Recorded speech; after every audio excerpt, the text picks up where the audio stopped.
So this is a bit of an unusual episode. It is. But it was, I think, so the principle of this podcast is, talking about films and our love of films and what we can learn from films. And and to inspire, the writers, directors, everyone involved, actors, to learn from things that are out there. Yeah. And, that's how I want to have my scene turn out, that was really good kind of thing, lighting, all that good stuff. All that stuff. And so we've done that by talking about films themselves. Yeah. And by talking to directors and actors and producers and, the list goes on. Yeah. But this episode is a little different. We are interviewing a director and also... And an actor. Well, they're both actors. But yeah. But we haven't discussed the film that sort of brought us into this interview. And that's because it's a documentary. Right. But the thing that I really wanted, that I was really excited about for this interview was just talking to someone who is an absolute, pure cinephile and whose encyclopedic knowledge of films just completely eclipses ours, I think. Well, it's, everyone takes on movies in a different way. I know a lot about some things, but then there are people who, they're surrounded by it and into it, all day, all night. Yeah. And, I, like everything, I really focus on what's important to me. And it's usually a singular thing, but the episode is labeled as an interview. Yes. But it's hard to talk about documentaries. I mean, we do talk about it and we've lauded it and we'll continue to reference it because it's just that good. It's wonderful. In future episodes, it's a hallmark. It's a lot of things that happened in that documentary that are super important to all of the processes, not just enjoying film. But it was a nice chance to have a conversation about enjoying film. Yes. Right? We enjoy writing. We enjoy, going to movies. We talk about writing and other things about it, but it's hard to talk about. Well, just about two of us. The process of enjoying film and what that brings to your life and what that, how it shapes you as a person. Oh, yeah. And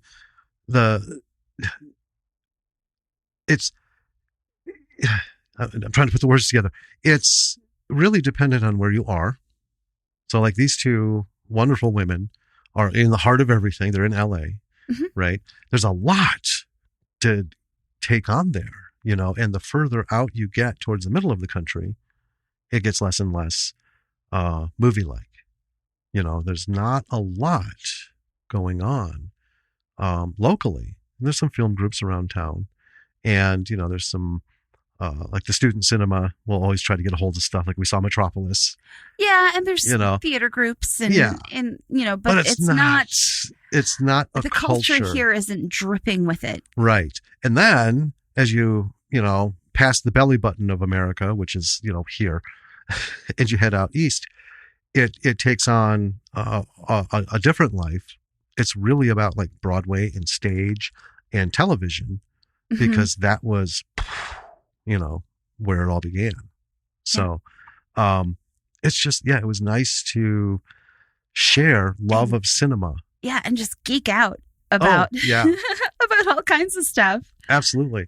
And, we didn't plan on talking that long, but we talked a while. We did talk a while. And we talked about a lot of stuff. So this really is not an interview so much as just a conversation amongst four cinephiles who just sees the opportunity to talk about what we love. And we love going to movies and what it meant, to all of us, the different things. So I think it's highly entertaining.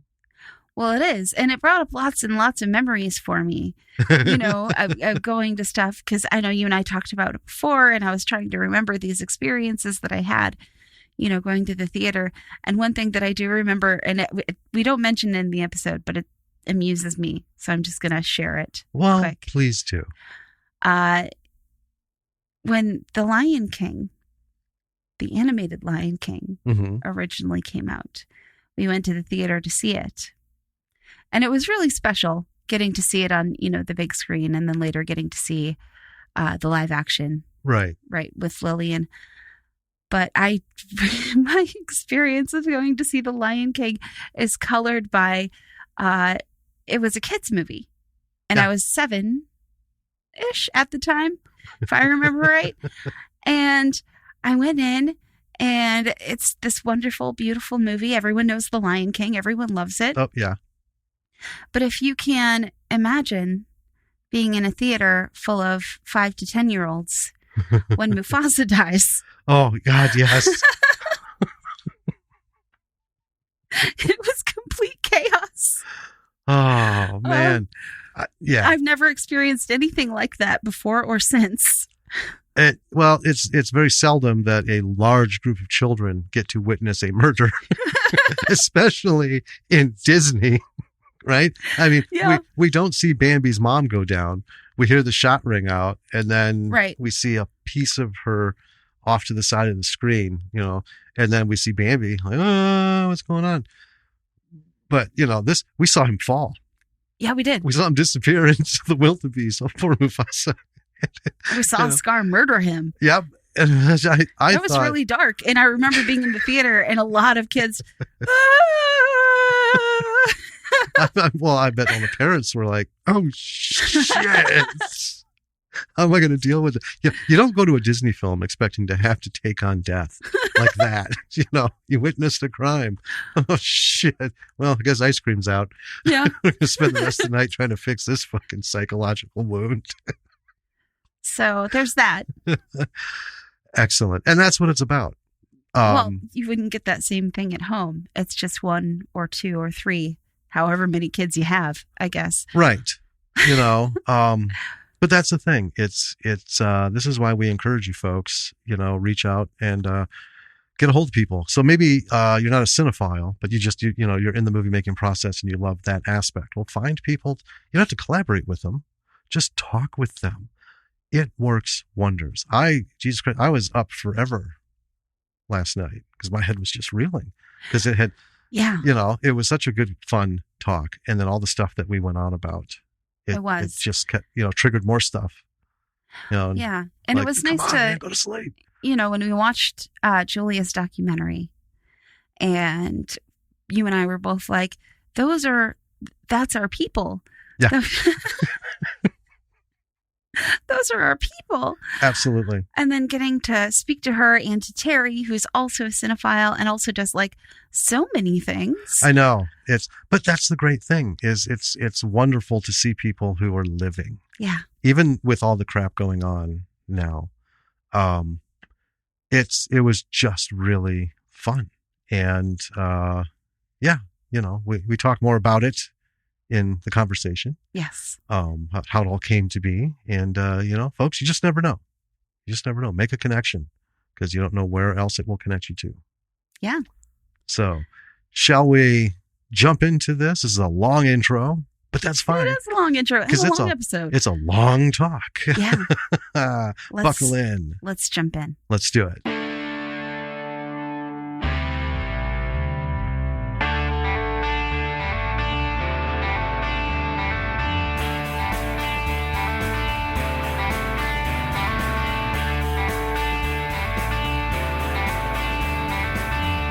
Hey, B-Siders. Welcome to another episode of Bravo for the B-Side. This is Jim. And this is Danny. And we have 2 absolutely magnificent women on with us today.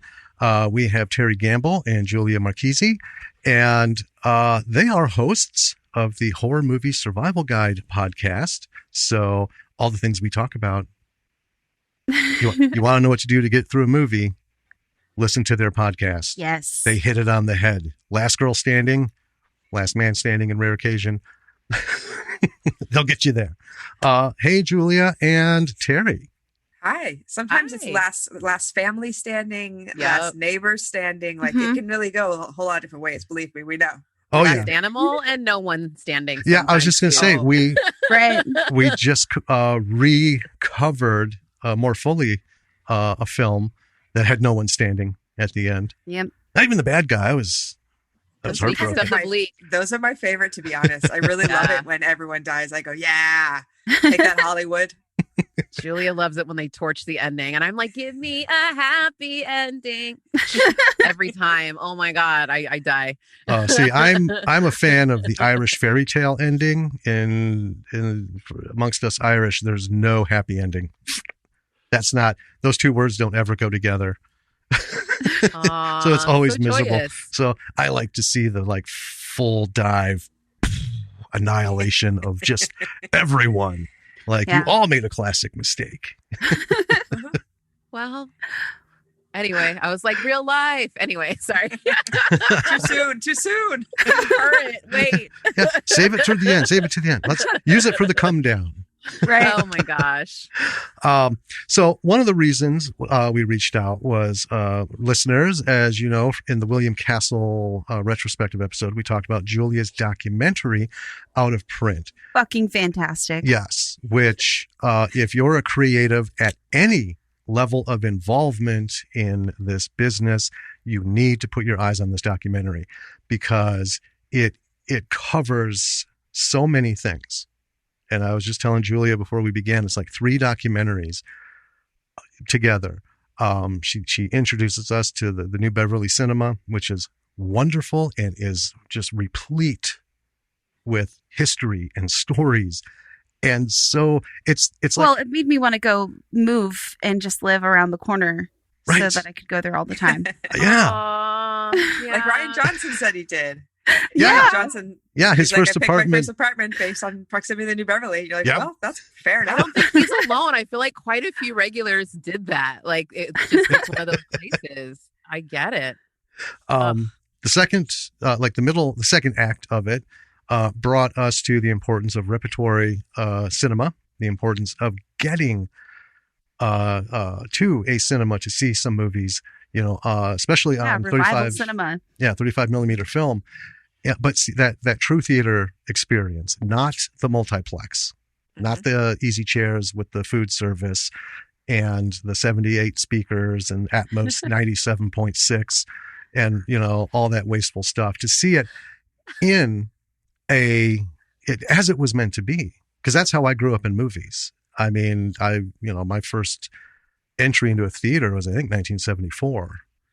I was just 5. We saw something, but, I was digging it. One screen, terrible creaky seats. Do you remember what it was? Well, my first drive-in was the summer before that. And that was, I can't remember the second feature, but the first one was Ultraman. Oh, the Japanese? Yes. Yeah. No, live action. Oh, no, it's a live action one. Yeah. There's an Ultraman cartoon too. I'm not sorry, Ultraman, Inframan. Inframan. You can find it, I think, on Prime. The Inframan. It is. Goodness, I've never heard of it. Oh, it's wild. It's. I have a bootleg copy of it. All right. Is it on VHS? That's the real question. It was. I don't know if it still is. I mean, I don't even know what's it. Bootleg VHS is the best. Is the ultimate, in my opinion. Oh yeah. Absolutely. Some of my treasured possessions are bootleg VHS for sure. Or just stuff I remember like from HBO back in the day, like recording off the TV. I do remember the first movie. It was my grandfather took me, and it was in Rockford, Illinois at the Coronado, which was a really old 20s theater.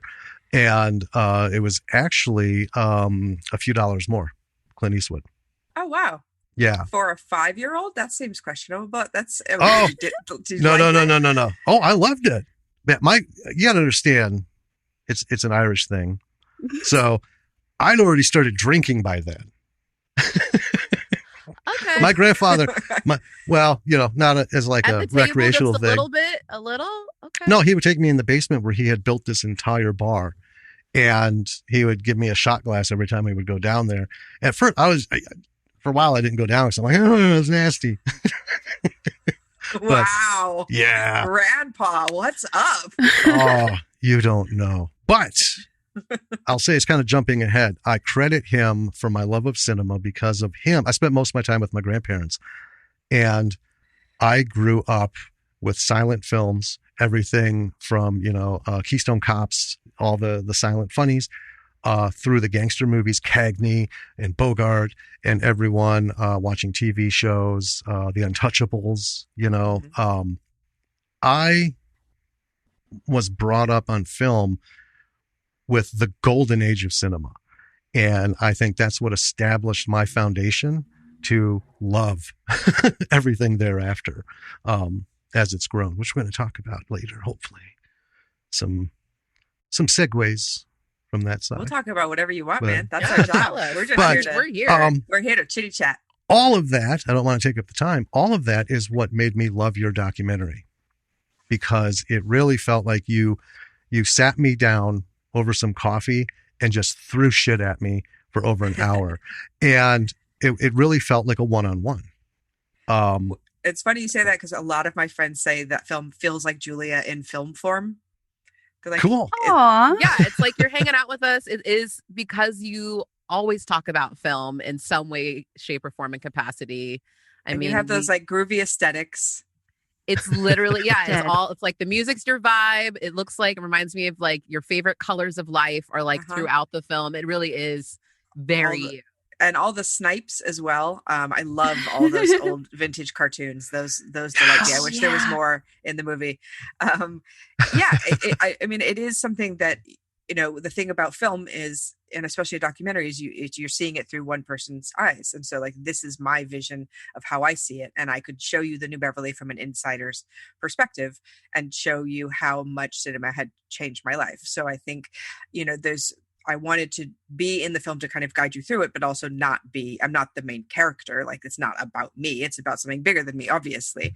And I wanted to show it, it was a small budget, so I couldn't show you all the cinemas I wanted to show you all over the country and all over the world. So we only got two, but I think two of the best ones in the world, the New Beverly and the Prince Charles. Yes. I'm actually wearing their shirt today. Oh, that's I'm wearing awesome. a Prince Nice. Charles t-shirt, just coincidentally. So hi, I love the Prince Charles, and there's so many cinemas that people I got to meet who worked at these cinemas throughout the country and the world from this movie, both from the 35 millimeter campaign and from the film itself. And it played all over the world in film festivals and film archives. And the 35 millimeter print now lives in the Academy Film Archive. So it's there forever, like in the Academy. So I'm like, all right, I feel pretty good about that. Yeah. I feel good because the 35 millimeter print was just sitting in my hot ass apartment, and there's only one copy. It's it. It's just the one. So I was like, well, I better do something about that. So I called the Academy and I was like, will you take it? And they're like, yeah, bring it on down. So I was like, Nice. That is awesome. I mean, now it lives in the there. hallowed It's part of halls of history. Like, I freaked out when she told me. I was like, what? Yeah. Like, Julia, you're in the freaking Academy, just like your movie's just hanging out there amongst like literally all the things that inspired it. It's like it was birthed from all of these films, and it gets to be there back home where it belongs. I love that. That's for a you. very nice way to put it. yeah. When I took the film there, they showed me around, and they showed me like the giant, huge vault filled with all of these movies, because you walk through it, you see it's like an Indiana Jones kind of hallway, right? You look down, you're like, Jesus, it's so fucking far, and then you look up and there's like levels and levels and levels above you, and you're like, oh my goodness, so much film. It made me so happy. I could be in there for days. Yeah, that sounds like a fantasy. Well, it does. And let's use that to jump into the whole concept of film. Mm-hmm. We have, over the last little over a year, when we talk about things, I, for the longest time, was a photographer. So film has a very meaningful place in my heart on, the manipulation of light, understanding what I'm looking at right now, my tools, and what the end result is going to be, and knowing I got one shot, literally one shot. Nowadays, that's why I got out of the business, because, you hire someone to do a wedding, all you hear is, it sounds like a projector, but it's just, they're just shooting like, I'll shoot 1,500 pictures and then pick out like 600 and, maybe they'll be good. Like, oh, dude, that's not photography, man. It kills me. I try to tell the kids. I remember going to photography camp as a kid. So I remember like telling them what a dark room is. They're like, what? You had to develop the film? Like, what do you even mean? Yeah. I'm trying to explain that to them. I had some young person ask me like about, they're like, the red room that Jonathan always goes in Stranger Things, like what is he doing in that room? And I was like, oh no, I was just gonna bring that up. Yep. Let me kick it back for you. Let me tell you about some dark room shiz. There were news articles about it because so many people had questions about what that room was, and I was like, no, it's not an evil room. It's not foreshadowing anything, folks. It's just what it is, a dark room. Oh. Yeah. So when your documentary segued to the whole problem with film, I view photography not just as an art, but it is the most meaningful documentation of our lives, of our past, and something that goes forward. I mean, how many of us have sat down and gone through those old black and white, or even daguerreotypes and old photos, from the 1800s and stuff, and just be like, we're book nerds and we like rescuing old books no matter what condition. And we've got some that are about 150 years old. And it's just holding that piece of history. Who touched this? How many houses has this gone into? My favorite thing is when we rescue an old book and we flip through it and we find things between the pages. Yes. Oh, yes. One of the things we found... Joy. Yeah, one of the things we found, and this is really beautiful, was in a book. It was a pamphlet for the 1930-something showing. They used to make pamphlets like when you go into plays for movies. It was the playbill for the premiere. A playbill for the premiere of the 1930-something, I can't remember the year, Midsummer Night's Dream. Wow. They still do that sometimes. I have mine still. I went to like the Danish Girl a couple years ago, that premiere, and I still have my little playbill from that. So it still happens. I love it when that happens. Yeah. It's exactly why I'm into, vintage stuff as well. It's just this feeling of other people have touched other people. It's lived with other people. Where has it been? That kind of, it's the same with film. Like you have this, the 35 millimeter print is this actual physical thing. How many projectionist hands has that been through? How many people have seen that particular print? Just thousands and thousands of people. And this print itself becomes part of the film, the movie, which I think is so fascinating. And I love that about it. So the fact that you just have this hard drive that just kind of gets shipped around and sits in a corner somewhere, that makes me a little bit, it's not very romantic, is it? No. Right. And for me, we've talked about it. The sound that I miss that sound in theaters. Me too. That was in the best of movies when everything was dead quiet and the tension was building in the background. Yeah. There's something really warm and comforting about it. You expected it. I always sat in the back row because then you could hear it the best. Yes. Yes.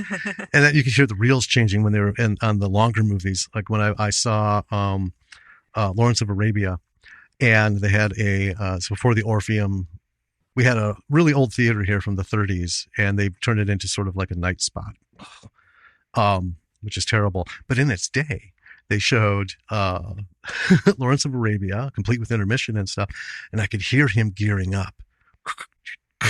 You hear the can snap on and stuff. Yeah. Now, I wouldn't know how to load that kind of projector, but I was a projector geek. I was in the AV club in 6th grade. I'd load the science films. And everyone got excited when they saw you coming around with that little cart. Yep. They go, yeah, here with the movie. Yeah. Steady time. But the thing about film is, even though we don't get to touch it, that medium is up there, and it has its own history. It has its own story, even though, it represents the culmination of, upwards of, 2,000 people who contributed to this piece of art that has now on this celluloid, which is so delicate, and has, made its way around in a canister and stuff. It's lived its own life. Yeah. And like I said, film is our history, even though what's on that film might not be a documentary, might not be historical. But yeah, I've seen your documentary 3 times. So, oh, wow. Yeah, I watched it. And then I watched it again. And then I watched And then you watched it again. with Danny. Well, and then he was like, Danny, you have to watch this. And I was Yeah. like, okay. You know, I got really emotional towards the end. Yeah. Because, well, you had a lot of beautiful little stories in this thing. But I was getting really emotional about, you know, people's love and commitment to film and with the uphill battle that this is. Because I think of all the bad moments in history. So, you know, people who can remember September 11th, 2001, everything was closed after that for the longest time. You know, we were afraid, you know, theaters would get blown up, sports arenas would get blown up and everything. And the minute the doors opened, right, theaters were sold out across the country. In all kinds of times of like human angst in this country, we've run to the cinema and shared that experience. And I don't know, that just, every time I watched it, all 3 times, I just started like, you know. Well, especially right now, there's that longing. I think everybody wants that again so badly. I feel like film Twitter, you know, is very active right now because everyone wants to try to have some sort of discourse with each other and have some sort of shared connection and a shared common thing. And cinema is such a great way to do that and build community. And I think people are starving for true community like that right now. Because it's such a different experience. And that's something that I went to the cinema probably 2 or 3 times a week. And it's a thing where even if I went alone, and I did a lot, you're still in a room with other people. So it's not that you're alone. So it's this feeling of community that I think people can get even if you're sitting by yourself. That's unusual. And I feel like, and for me, like personally, I miss it so much. I can't even tell you, like it kills me. I can't go to the cinema. And how many cinemas will close because of this. That also is heartbreaking to me because anytime I hear of any independent cinema closing, it just like a little, my heart cracks. I go, no, please, no, please. But it's, you know, it is nice to have film, you know, and documenting that this important feeling, because I feel like that's not really a feeling that gets talked about very much, and it's a feeling that I love so much that you can actually feel the energy of 200 people in a room, especially if you're watching a comedy or a horror film where you feel people laughing or feel people be scared, and how amazing that is that humans can do that, and nobody really talks about that. And I'm like, what is that? That's an amazing thing that we all go like, yeah, that thing. But I'm like, yeah, but what is that thing? And people are like, I don't know. I'm like, but what is it, guys? It's just an amazing thing, you know. It's like it's like a collective conscience, or consciousness. Because I remember going to the theaters when I was younger. Those moments in Star Wars and Indiana Jones when the whole theater would be like, "Yay!" You know. Now today that would drive me nuts because no one goes, "Yay!" They go, you know, with their texting. On the movie. Oh no! You know, I will shut them down within seconds. I think it depends on the movie. I know you were poo-pooing those fancy theaters, but like the last few years, pre-pandemic, obviously, I would every time the Star Wars would come out, like I would always get like pre-buy my ticket weeks in advance whenever they would first go on sale for like the iPick, which is like, you know, 30 seats. You know, and you get your recliner and they bring you a full meal and cocktails. And I'm just like, yes, I'm an adult now. I can get this. And I take one of my BFFs, Joe, and we have the best time. And literally the whole theater, like, you know, when you saw like great cameos in the last one, the theater freaked out. We were all screaming and yelling. Like it still happens. I think that's the thing is you're in the first still happen. Yeah, you're in the first. I think it depends on where you're at maybe too, because I feel like LA is still very much a cinema town, and there's certain theaters where like if you do that, like if you're at the ArcLight, people will kill you if you're doing stupid stuff like that. I feel like there's certain places. And Alamo Drafthouse has like a no tolerance policy. Like you are out. Do not go on your phone. Like we're not kidding. Yeah, not here. Thank you. Please. Not here. We always talked about if we have so many things going. But you know, it's one of those things. Well, if we won the Powerball and we just had money to shit away on, well, we don't know how to do this, but hey, let's give it a shot. You know, and bought a theater. My big thing was, you know, I'll do the tickets, I'll work the counter, I'll sweep up the shit, I'll chisel the gum and all that. But any extra money is going to go into payroll, and we're going to have an usher with one of those giant cop flashlights. And he's going to be sizable enough. When I was a kid, I remember them. I loved them Because you get someone who's in there like, oh man, this movie is bullshit. All of a sudden here he comes with his wingtips, his flashlight. Out goes the guy. I miss that. Here we have very lax management. Where are you guys? We're in Madison, Wisconsin. Okay. Yeah. Yeah, you just need to get a little more bold there. You just need to be a little more LA about it. And when someone picks up the phone, you say, nope, put it away. And then they will. Instead of the Midwest, can you maybe put your phone away? No? Okay, then. Oh, no, then you gotta shame them. You gotta shame them, right? Well, we've gone to a lot of theaters and or a lot of films over the years in the new theaters. Time is just an issue with us. But two things. One, we're very thankful for these modern theaters with the recliners and stuff because we've been enjoying taking our daughter for the last few years. She's 11 now, but taking her to not just the kids' movies, but then, okay, now we're going to do Star Wars. That was my big thing. When Force Awakens came out, I was able to share with my daughter a Star Wars film I have not seen before. That was a magical night for me. And for me, it was the live Beauty and the Beast. Yeah. Because that's my favorite Disney movie. I know there's a lot of issues with the story, but I love it. Same. I don't even care. I was like, I know it's problematic. Home syndrome, whatever. Like, she reads books. She's cool. I get it. Yep. Well, she gets to hang out in a magic castle with a giant library. 100%. Yeah. I'm all Sword in the Stone because then you get to turn into all different animals and play around. That's what I'm about. Wizard battles for the win. I like it. But I like those new amenities because one of my biggest complaints is the length of movies these days, and we've railed about 3 this. 3 hour long. About you do not like long movies? Is that what you're saying? I'm saying they need an intermission so you can get up and go pee. I have not been exposed to a 3.5 hour movie that I thought should have been 3.5 hours, or that I felt I'm so glad this was this long because I got so much more story. I usually feel like director's cut. I think Julia and I both are like, make it longer. The longer, the better, please. Like, we will double feature, triple feature, make that movie longer, people. Oh my God. Do that Middle Earth madness. I will be there for all 12 hours of that and enjoy every moment and wish there was more.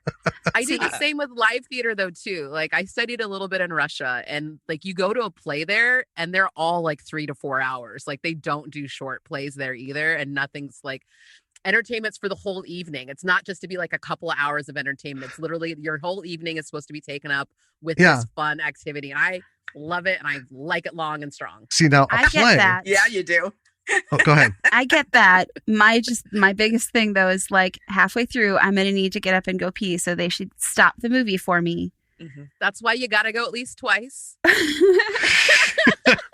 Even like one of my favorite like live theater moments was going to see Einstein on the Beach, the Philip Glass, opera, and Robert Wilson. And there's no intermission. It's 4 hours. It's like 4.5 hours. They don't give you one. Like, you literally just have to come and go as you please. I literally had the smallest amount of water that day ever, and I sat through the whole thing because I knew I didn't want to miss it, because I knew I didn't want to pay to go see it again.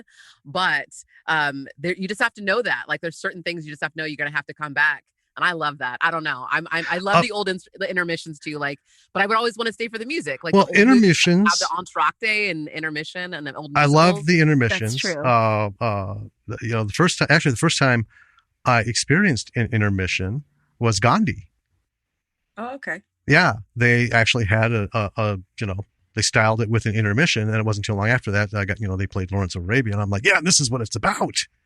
Yeah, get me in there and then give me some time to get out and do my stuff and then come back. Now, with plays, I wouldn't have a problem with length because there's just something about watching a play. I always feel like it's like lectures can keep me enthralled for hours. And a play, to me, is all the good hallmarks of a lecture, which is they're projecting. They're actually doing something, and I'm seeing live interaction. I don't know. It just has that thing. I guess it comes from being a people watcher. It's the best kind of 3D entertainment. Yeah, I would. Yeah, because you're sonically experiencing it with them, and even their breath, you can breathe with them and you feel that. There's something about shared space and shared breath that can really captivate a person. I love that too. Mm-hmm. I want to ask Julia, Yes. what was the first nugget for this of inspiration for this documentary? And what just, how did that nugget become a wonderful tree? A chicken nugget into a chicken tree. I don't know where that came from. Let's keep going. There was a letter that we got from one of the studios at the New Beverly that said they were going to stop making 35 millimeter prints. And it freaked me out because I knew at the New Beverly they only show 35 millimeter prints. I'm like, okay, well now you have this end date where you're not going to get to see films past this date. And so what does that mean for cinemas all around the country, that now you have this changeover to a format that necessarily at this point is still not, it's still working to be as good as 35 millimeter, to feel like 35 millimeter, and it's getting there, but it's still a different feel to it. So I just there was this changeover happening that nobody was really standing up to say anything about. And I felt like someone had to. So I made that person me. And I said, okay, well, this is something that I feel passionately about. I have access to all of these amazing directors and actors and filmmakers who want to talk about it. So let's just see what happens. And this movie came out of that. So there was also Keanu Reeves did his movie Side by Side, which is also about the switchover, but his is more about the shooting on film. And mine's more about watching film. So they're a little bit different. But his is still cool. Please check out Keanu Reeves' movie. Well, we're going to now. Well, See, yeah. That's kind of the thing. So many things slip under our radar because, we work, we got a kid, we write, and then we do this, and we got some other things going. And then somewhere in there, I'm like, well, let's see what we got for trailers. What's going on?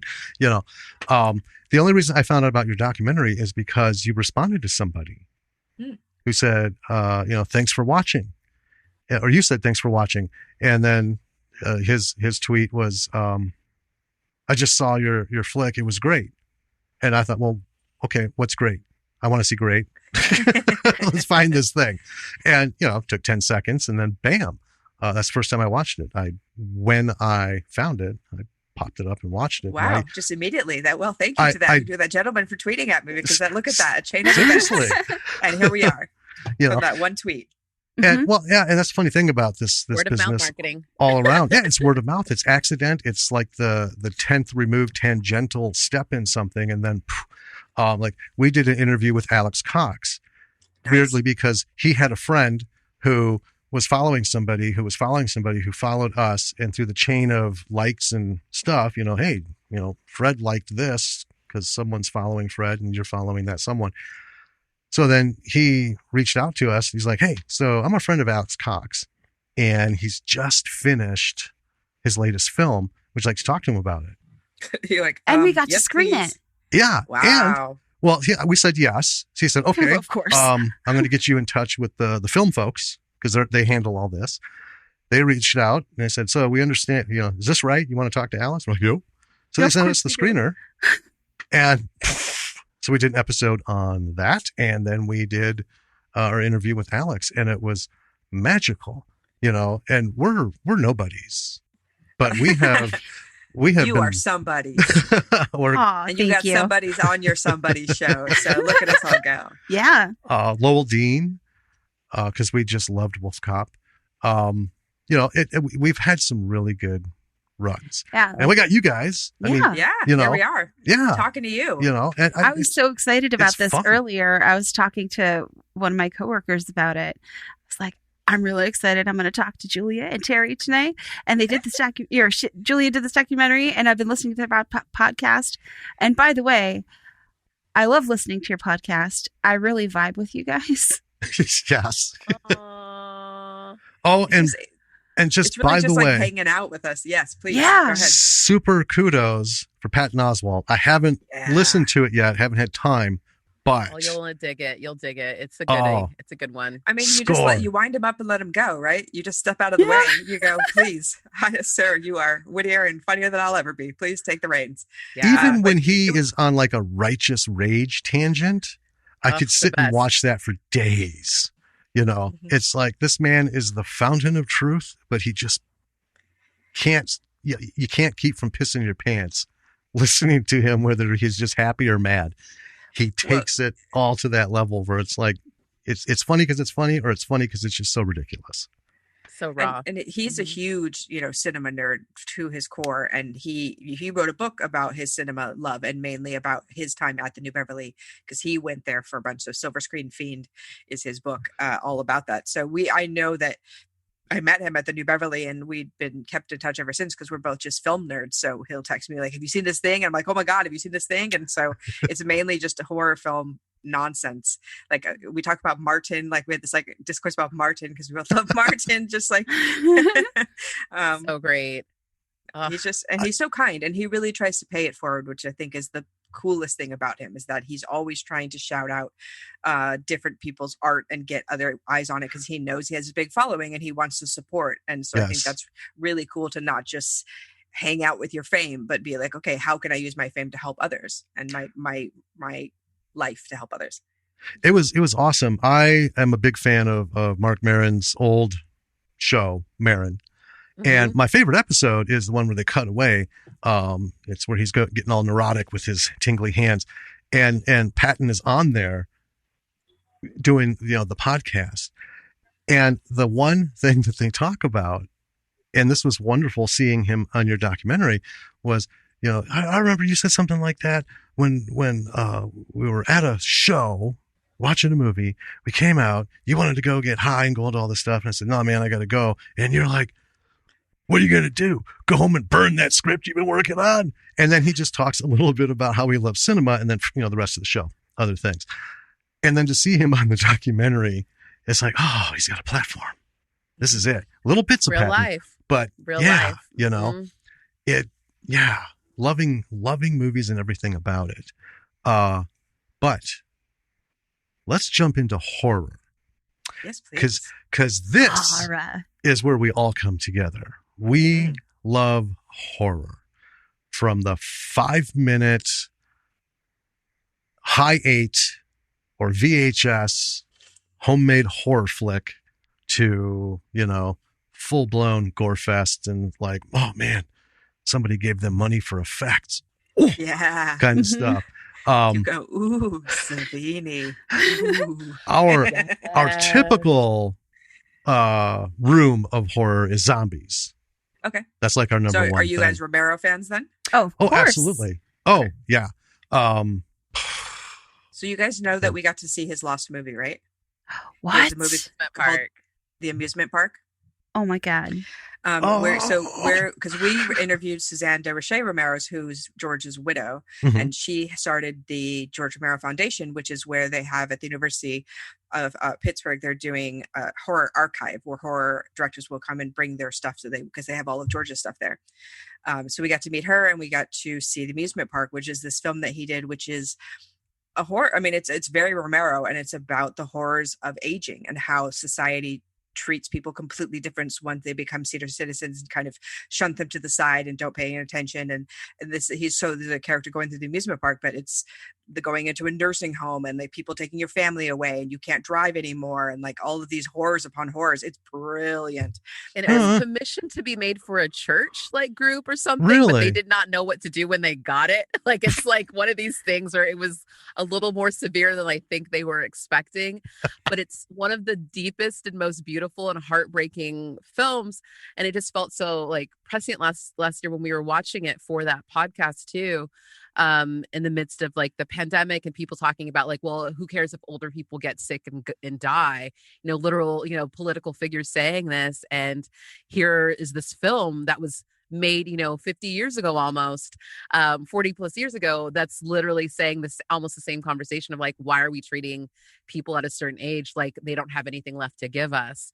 It's beautifully done. It's so heartbreaking and just yeah, it really is. And like that's not really a subject that you get a lot anybody's really touched on. Like ageism is a really big thing in society, especially where people get sent away to old age homes. And there's a monologue at the end, and you've seen all these horrors and horrors about people who are getting older and what it's like to be forgotten and shunted to the side. And the main character at the end just points to the camera and says, just remember, one day this will be you. And you're like, oh, damn, Romero, He's not fucking around. Oh, Wow. It's great. I love it. In your face. yeah. Can't run from it. It's a real indictment of society, and it's Which is what all of his stuff is, which is why I love him, right? It's a zombie movie, but it's also about, society crumbling and capitalism and all these other different things that he's able to layer in just what seemingly on the surface is a zombie movie. That sounds amazing. Yeah, it does. Well, we'll keep our radar up. They actually, I think it just got picked up last year. So I think it will be released somehow. So do keep your eyes open for it, because it should. And follow the George Romero Foundation on Twitter as well, because they have all of their updates there as well. Yeah. Absolutely will. Awesome. But now, if it's not a zombie flick, it's just that we love zombies so much, and we love the Romero zombies. We'll watch like any zombie movie, but if we had to pick, we're not for the pure zombies are the Romero zombies. The infected humans who run like Jesse Owens, 160 miles an hour. 28 Days Later is terrifying. It is freaky. I love that movie's great because that was the first like running zombie movie, and I was okay with it because it's just something that people hadn't conceived of before, and they're like, oh fuck, now we're on a different level. They can fucking run, Jesus Christ, and they run really fucking fast. Jeez, and like you have this pack, yeah. And they're just gonna like vomit blood on your face, like it's a whole ball of wax. So I see both of them, and I think when you have a zombie movie made by a great filmmaker like Romero or Danny Boyle, who have a real flair for what they're showing and making the terror amplified with this other level of societal discourse, like that's what I'm going for. Like the kind of like cheapo zombie movies, I'm like, meh, but you're just a zombie movie. Don't you have something more to say? Like, give us something a little bit more, Yeah. I love 28 Days. I like that they're fast, because I think that isn't it like looking at and assessing how fast society is moving at this point too. I think that's an interesting thing about even how they shot it. Like the film was changing, like you guys are talking about here, between 35 mil to digital, and that's like kind of the genesis of the digital age was that movie, and it's really shows. See, I like the slow moving zombies, because to me that's scarier, because when done well, it's almost like complacency that we all fall into. Oh, they're not moving that fast. It's like we loved Walking Dead, and then it just became we bought the subscription, so we've got to watch the episodes because I'm not sure what's going on. But anyway, it was refreshing because that was the first almost Romero type zombies, just kind of plugging along, doing their thing, and then they just rapidly started changing the rules. But I love when it's done well. You have that creepiness of you can't hear them, they don't make sounds. And they're just, it's the boogeyman around every corner. And I kind of got this, lived in Arizona for a few years, and I understood the whole concept of don't step over shit because there's going to be a snake right underneath it. And it's going to get you in the back of the ankle. And that's it, friend. Because I used to spend days in the desert for my photography. And learned to carry a stick. Tap, tap, tap. Whoa. So for sure. Moving on. And also, zombies are also terrifying because they can become your loved ones, and they will look like your loved ones, but they're not your loved ones anymore. And then you have to kill them knowing they are not your loved one. That's the thing. But we wrote our first script as a zombie film. Zombie, yeah. Yeah. It's fun. Cool. Well, we wanted to talk about where they come from. Nobody's done that. Everyone's always, it's some 30-second lab accident or some mysterious shit that's spilled in someone's, Budweiser, and then Bubba goes and, takes a leak in the creek, and then it goes down into the city, and John Businessman takes it. Next thing you know, we got fucking everything going ape shit. And we got a cool comp on it though when we got it read by someone. This was the comp they gave us. It was Resident Evil meets Reanimator. Nice. Yeah. Ooh, I like that. Who doesn't like that? All sound great. Yeah, we liked it. We're like, okay. Well, we also wrote it to be fun. More origin story is what I'm hearing then? Zombie then? Okay. Yeah. The whole thing is about making zombies, and we made it so it's making zombies. I know. It's like, that sounds like it's got some classic little camp to it. It's got dark humor, and the whole thing is laid out to be, that's creepy shit. But you know what's scarier? These fucking people actually trying to make this happen. And it's our kind of thing of, there's all this scary shit out there, but it's the quiet, these are the people. And it's like the boogeyman. Boogeyman isn't always rotting flesh, dripping teeth, and doing you in. Boogeyman can be someone that you look at and because one of Danny's favorite movies is American Psycho. Oh, yeah. I watch that movie to chill sometimes. That's a little frightening, I have to admit. I like her. My kind of girl right here. Yeah. Have you read the book? I have not. Okay. But I would recommend it. Bret Easton Ellis is one of my favorite authors, although that is probably my least favorite of his books, because you have Patrick Bateman in this, like, he describes everything with such detail. So it's like it's describing albums and his food and this business card with detail, which means he also describes murders in that kind of detail. And you're like, ugh, it's way too much. I love it. The cool thing about it is like Bret Easton Ellis has a big shared universe. So Patrick Bateman's the brother of a character in another book. And so people kind of pass in the same universe. It's really kind of cool. If you're going to start on Bret Easton Ellis, I'd recommend The Rules of Attraction. Let me just pop that in there. That was a good one. Not the movie. That's a goodie. Yeah. Make some notes. Yes. Pulling up the notes. This is what I live for. I recommend pop culture. This is what I do. Yeah. Well, that's fine. We live for it. Do. It's just a matter of, like I said, it's just time. But we love a long laundry list of stuff to get to. While you're recommending, I have to recommend the Romero book. I know we talked about it on our pod too, with The Living Dead, that Daniel Krauss finished for him posthumously. And we got to interview him, and he had the amusement park freaking poster on his wall, which was amazing. We're like, what? He's all about it as well. But The Living Dead, I mean, it's like, I feel like what you guys love about Romero and stuff too, but it's, if he could have made the Lord of the Rings basically equivalent, I feel like, because it's just like an epic. It's like 650 pages. It's like from the genesis of zombie to like what's the universe after zombie, and like what becomes of everything. It's beautiful. Well, it's funny. I really recommend it. Yeah. So Night of the Living Dead, I remember seeing it on it was a Chicago local station that we picked up in Rockford, and it was like 1:00 in the morning, and they aired Night of the Living Dead. So this would be like 75, because I was like 6 years old, and I saw that for the first time, and it scared the shit out of me, because I was all alone in my grandparents' house. It was dark. The only sound was my grandfather like 5 rooms away, and everyone else sleeping upstairs. And it just got to me, because I had not seen anything like it. I've seen Frankenstein and Wolfman and Invisible Man and, all this stuff. But this, and I think this is what shocked people. And this was almost like if he had the PR thing going in his head, this was like a William Castle moment. This is shit people haven't seen and don't even talk about, and you're just throwing it at them. Man, you could have like, bam, done that up. But fast forward a couple years ago, we decided to let our daughter watch it, and it bored her so badly she fell asleep on the floor. Yep. Oh, how old was she? She's 11 now, so she was she was 9. And so at first she was like, I don't know. We're like, well, this is like the least of the stuff that we watch. She's always like, can I watch it? Can I watch it? Well, let's bring you in slow, kid.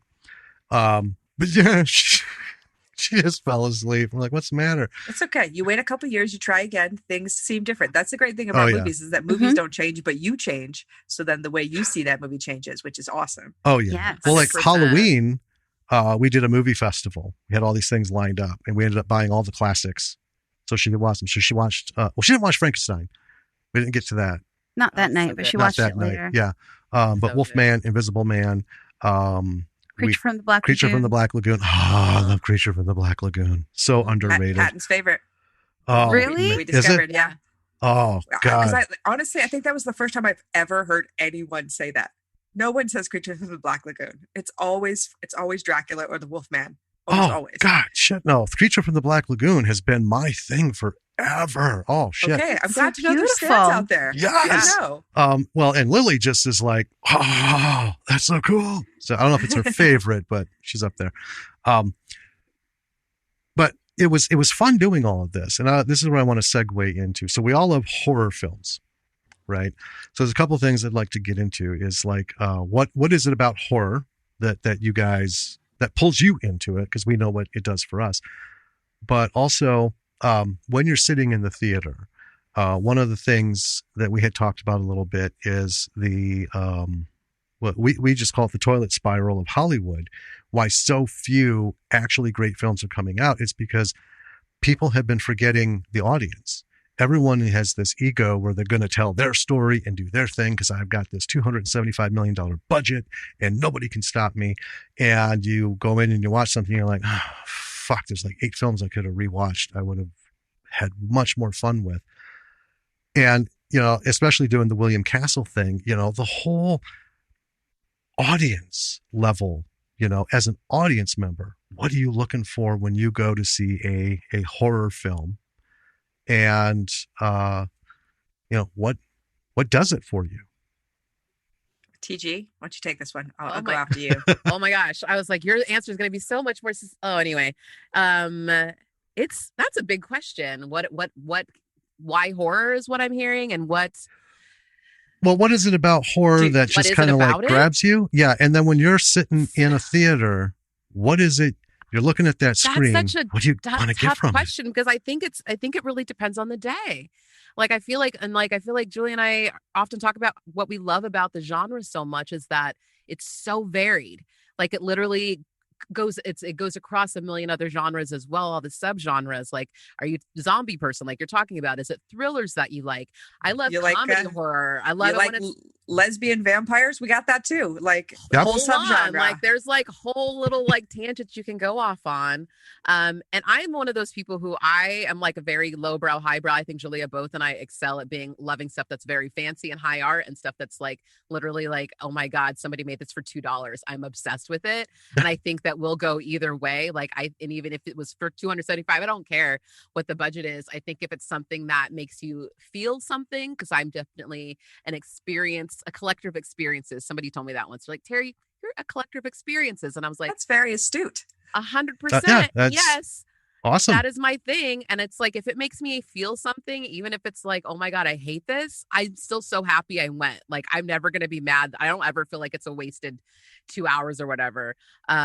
Very rarely. Very, very rarely. And we watched, like, me and Julia also are part of a movie group that's been on for almost a decade, where we get together outside of our podcast. It's just a group of friends that we've continued it digitally over the last year too.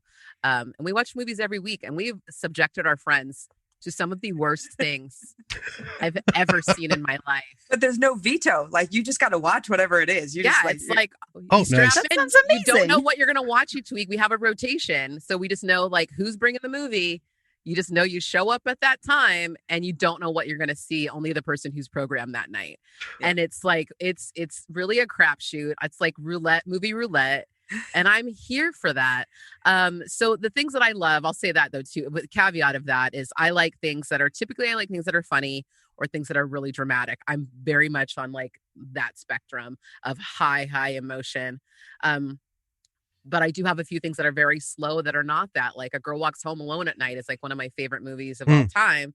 But it's like the pace of that movie is like a walk. It's a slow walk too. Yeah. Do you know what I mean? The whole film. It's a meditation. I love a film that's like that you can sit and literally like, it feels like a meditation. Like the film we covered with Pat in a Dark Song feels like a full on meditation of a movie. And the pace of that is like nothing I've ever seen. I don't know if that answers anything. I get that. I get that. It being varied. Super. Yeah. Julia, let's get your take on this before we move on. I think what I like about horror is it's a fear, but a safe and fun kind of fear. So it's much like going on a roller coaster where you know you're going to have these thrills and you're going to be screaming for a bit, but you get off at the end and you're totally fine. You're here in your house and everything's okay. So it's this kind of fun you can have all together. And again, for me, so like I remember, so the 2017 It, I saw 5 times in the theater because I saw it opening day at the ArcLight in Sherman Oaks, and there was like 500 people in the theater, and people were losing their goddamn minds. People were so scared by that movie. And I was like, wow, look at them go. Cause it's where I'm kind of jaded now, where I'm hard to scare. So things don't really get me that way. But the woman next to me, like every time Pennywise came on the screen, she went, nope, and just looked away. She couldn't do it.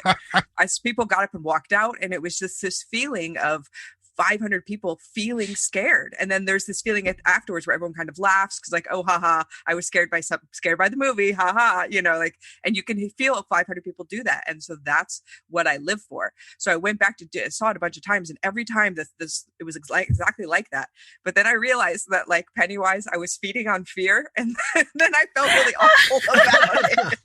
It's like, oh no, I have You're become related too Pennywise. hard. I know. Didn't you go to an all clown screening at some point? Yes, I did. Dressed up as one too. So like Julia is like the whole audience were clowns. You've become your That's obsession. amazing. Yeah, it was great. I love it. So I live in Hollywood. I took the metro downtown to the theater, dressed like a clown. No one blinked an eye. This is what LA is like. No. I got no reaction, none. And I was like, wow, okay, good to know. Nobody cares. another day in the city, clown lady. Okay, cool. I mean, there's literally a guy dressed as Jesus who like walks like Hollywood Boulevard for many moons. So it's all good. Oh yeah. Yeah. I've never lived in LA. For a couple of years, the job I had, I traveled around a lot and ended up in LA for a week or two at a time every couple months.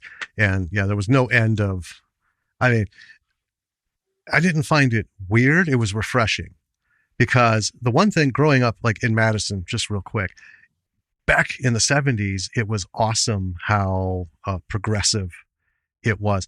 This was the first place, like 6 or 7, I remember first seeing like 2 women walking, holding hands and kissing downtown, and everything happened downtown. And, you know, that's not something you see everywhere. And I just thought, okay, cool. And then just, that's the way it should be. That's cool. This is the place. And then like LA, everyone's doing their thing. Now you can do the right or wrong of it if you want to spend the time with it. I just looked at it as, oh, fuck, life is happening, man. I love the different flavors of life, you know?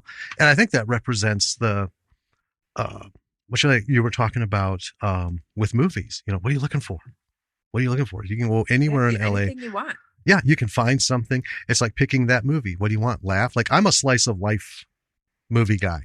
Yeah. I love slice of life films. Local Hero is my number 1 slice of life film. Station Agent is number 2. Nashville for me, I love that. Like where it just like feels like you're just fly on the wall experience. Yeah, you're just like that's one of my all-time favorite movies. Like you're there, third wheel behind these people, just kind of like, you know, all right, I'm just observing. I love it.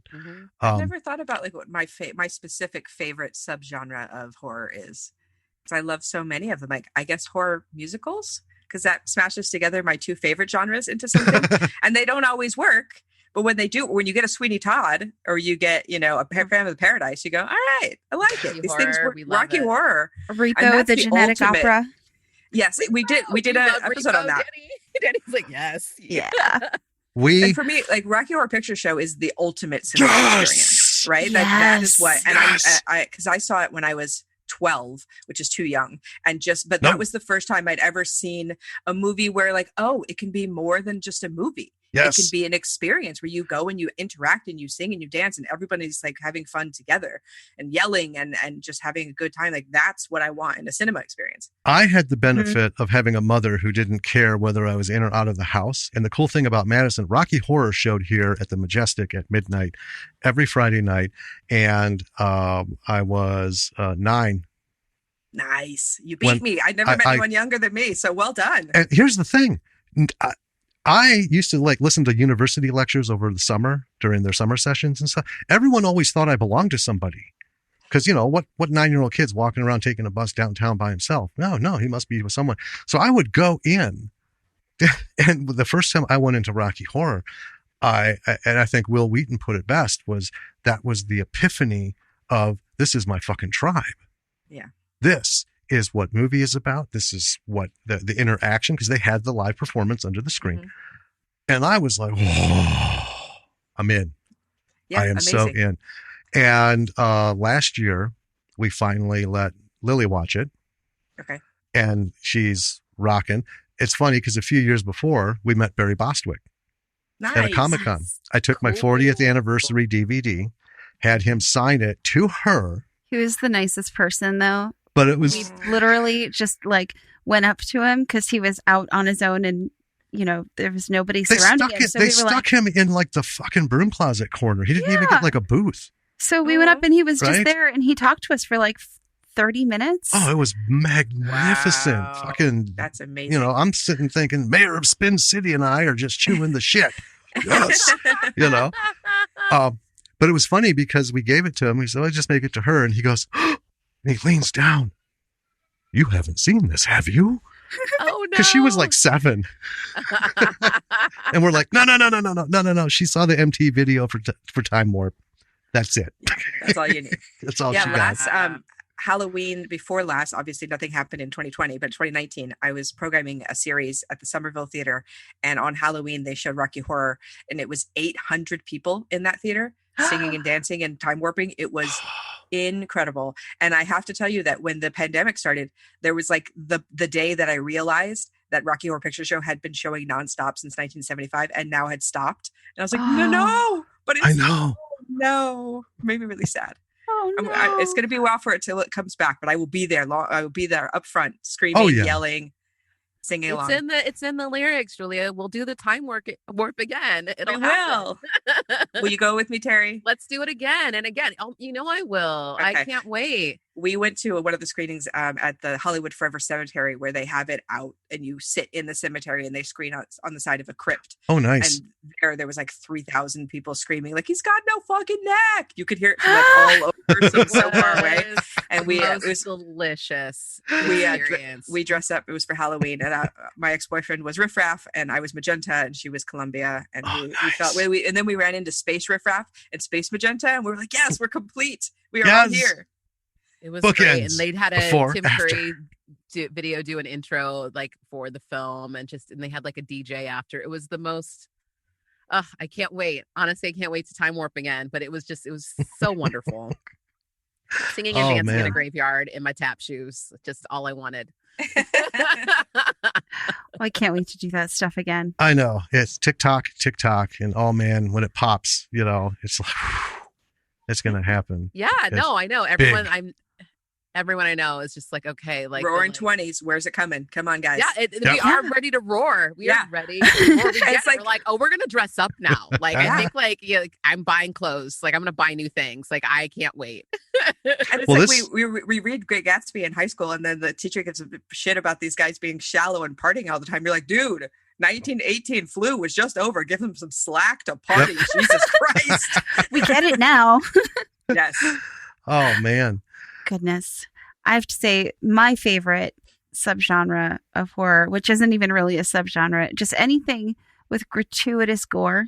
Mm-hmm. So usually slashers. Yeah. But anything with gratuitous gore. I don't know when it started, but ever since I was a kid, I was always fascinated by like practical effects. Yes, the artistry of it, right? That can be really beautiful. Magic. Oh, absolutely. Magic.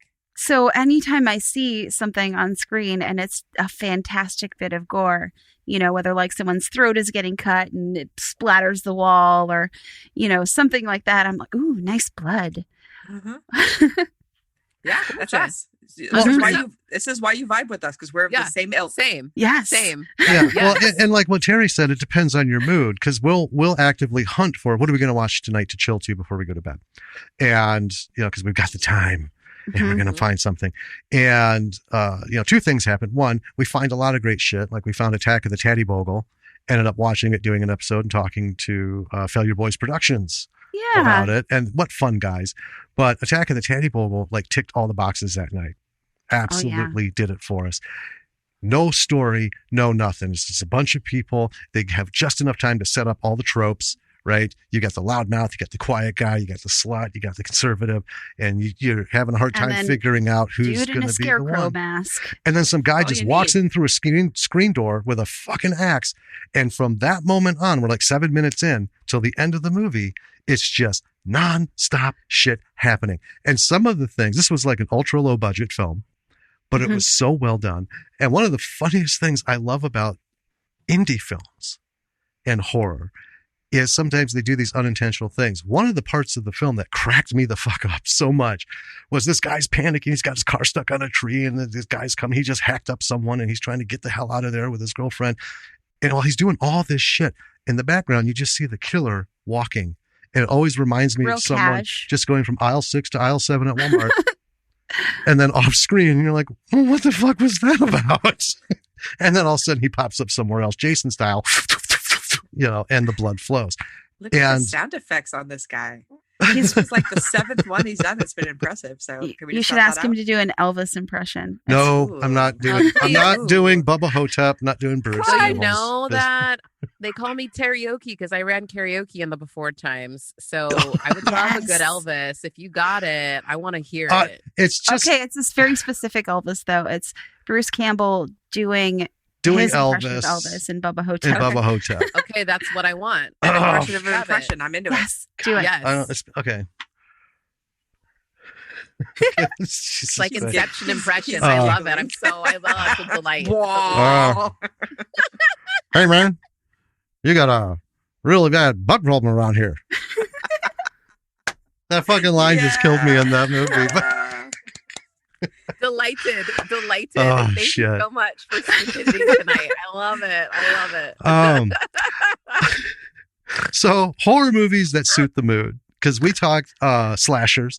Like my introduction to slasher was Halloween, and that's the first movie I saw in a theater and my first slasher, because I went and saw some like kids movie, and then I knew Halloween was starting 15 minutes later, so I got out, got my drink and popcorn, and then went back to the other theater when it started, and sat there by myself watching Mike Myers, thinking, fuck, this is so much worse than Night Gallery. Jesus Christ. So there's the slow slasher, there's the brutally fast. We love Japanese horror films, Machine Gun Girl, Battle Royale. I programmed Battle Royale at the Somerville, and we just talked about Audition, and we've talked about Ju-on, which I love. Yes. I think is one of the scariest movies. Like I'm very difficult to scare, and that movie still scares me every single time. Truly terrifying. Just watching it on a laptop in the daytime, and I'm like huddling in my bed going, no. Well, let's take that. Let's talk about this, because I'd mentioned to you guys about thinking of a scene that you've seen in like the big screen with the experience, and then again watching it on TV, VHS or something.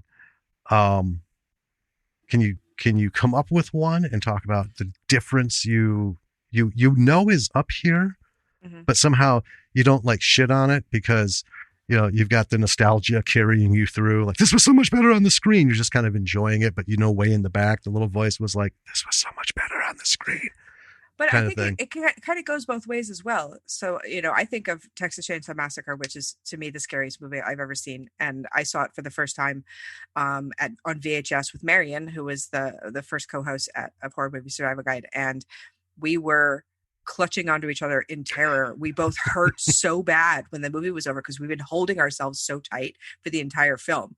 And so that was the experience I had on VHS, and then I went to go see it on the big screen, and then it was amplified. So like, you can go, there is this kind of, it can go both ways. And of course there's been horror movies that I've seen, and then you show it to someone on the VHS and they're like, meh. And you're like, no, but I know, if it was big and loud, then it would be way more, and there was lots of people and everybody else was scared, we'd be way more scared. But it's just, there is of course a difference. And, any movie, watching it by yourself versus watching it with a crowd is going to seem different. But horror in particular, if you can't feed off the energies of others, it does kind of lay flat sometimes. I mean, but sometimes it can also leave you in the pits of despair and scare you, where you got to pause the movie and call your friend. Like sometimes I do for the show. Sometimes, where it's like, okay, it's too dark in my own house, and there's certain movies I'm like, oh, this one looks like I have to watch it in the morning, and this one looks like with the curtains open and the lights all on. You know what I mean? Though, like there's certain ones that I feel like, oh, or this one is really good in the dark. I'm gonna need somebody else to hold my hand through this. No, I was thinking about, for me, it was the Blair Witch Project. I remember seeing that in the theater in the front row at the New Art the weekend it opened. So it was before before we knew what was the deal. Right. The Blair Witch, and like what was real and what wasn't. And like there was no way obviously to recreate that experience of going on opening weekend for a movie that was that hyped with that kind of, a payoff. There's no way I feel like to do that at home, but that's one of the things for me that I think sticks with me, was that little lady's interview, was like the scene where she, like, the crazy lady, you're just like, it's like, where did they find her? And is she real? Like, that forever, like, she terrified me in the theater. And then after, I was like, all right, this is great. And then I watched it from then on, the next time I watched it, like, at home, I was just like, okay, this is just hilarious. And I love these interviews, and I was obsessed with her, but very different energy. And if you were to ask me, like, any movie I would ever watch ever, I would always choose to watch it in a cinema with an audience. Every single film. Right. If I had my way. Obviously, that's not practical. It can't happen. But yeah, that, because every films are made to be seen with other people. Unless you need it is. time. Well, and Sorry, see, sure. we also look at it from a writer's perspective. Yeah. So, like the storytelling, and then you got to think about the director and how they're going to tell the story visually. Mhm. So, like, for example, we were talking about it. You had did you think of the name of it yet? No, I can't Dinosaur remember one? the name of it.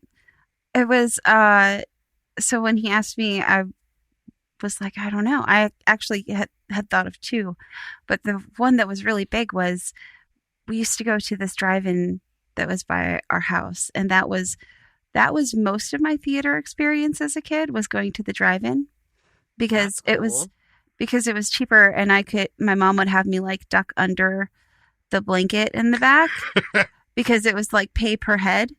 Yeah, You know? I've written it in the trunk. Ain't no shame in it. Oh Yep. yeah, and bring your snacks. Oh my gosh, my mom had a movie purse, girl. Like, we had, Yeah. like, it was the biggest bag you ever did see, and there'd be, like, hoagie sandwiches and, like, soda popcorn.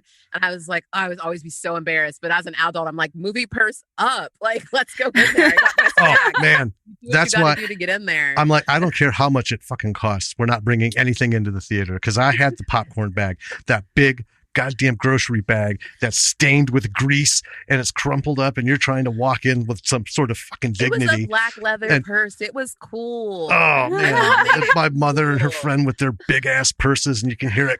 You can hear the So- cheap soda cans in there, and everyone's just looking at you as you march past the concession stand, and you're like, "Fucking kill me now." That's just because your mom didn't hide it real well. My mom was an idiot. My mom was good about it. Yeah. At the New Beverly, when I first started going there, you could bring in food. Sherman's rule was you could bring in whatever you wanted, but you had to bring him something.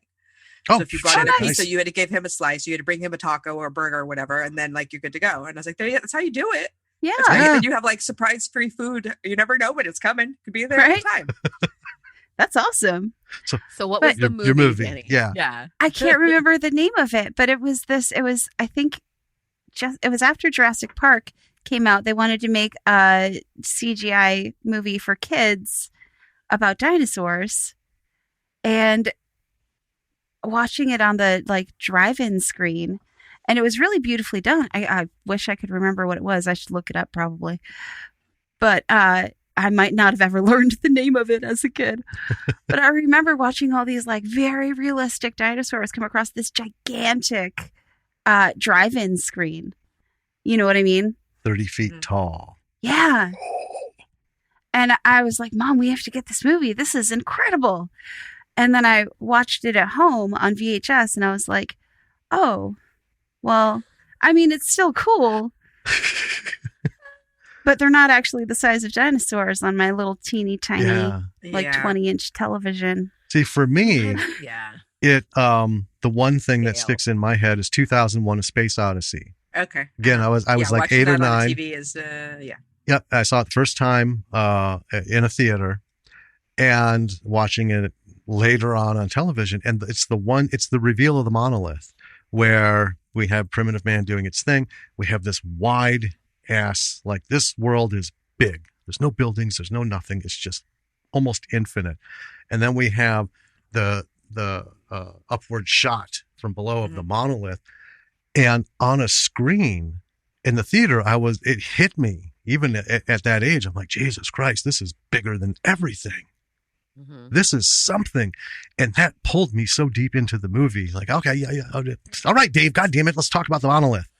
I want to get to the monolith thing. Come on. That thing was awesome. Oops, sorry. And on TV, it's like, oh, it's a monolith. I just saw that movie for the first time year before last. Really? But I had been waiting to go see it on the big screen because like I can't watch that on TV because I'm not disrespecting Kubrick in any way. The sound design in that movie's insane. The first time you see the monologue, there's like this horrible noise. And I know it's supposed to be that's what they're hearing in the movie, but they do it a couple of times. And it was like I had to put my hands over my ears and I was like, Kubrick, what the fuck are you doing? This is insane. You're killing me with this. But it's just so because it's just all of it's so intense. But seeing it on, that was because everything's huge and loud in this theater. And I'm sure watching it on my laptop would not be the same. No, it's not. I watched it on my laptop the first time because I was trying. I'm not precious like that. I know you are. I know. I know. That's your thing. I'm like you and James can like totally like be simpatico about that. I'm like I'll watch it right here. I have no qualms about scale. Yes, I will. I'll watch it any way I can consume it. Like I'm just like that kind of. I mean, we kind of do that, but again, like writers, we look at everything from presentation, and it kind of breaks my heart to see so much streaming activity going on because there's like every 10 minutes there's a new movie on Hulu or Netflix. That's the best way to find some of the best things we've seen. It is some of the way to find the best things. One of my new favorite movies are ever. Better than some movie theaters that I've yeah. But I see so many filming compromises because these people know this will never go to a cinema, and I just kind of missed that. So a good example, Lost in Translation. I never got to see that in the cinema. I didn't. And I watched it. And I watched it once a week when I was single doing my laundry. I would take my laptop, pop in the DVD, start my laundry, and I just sit there and watch this thing and do my laundry while watching it every fucking Saturday night. But I knew the first time I watched it, son of a bitch, I missed out because the isolation on a giant screen, the isolation these people are feeling and the vast emptiness, even though they're in Tokyo, which there's no empty space. I just knew, and I just felt, I cheated myself. Shit. But to be fair, I also lived in an area that if it got one A-list blockbuster movie every 4 months, score, Yeah,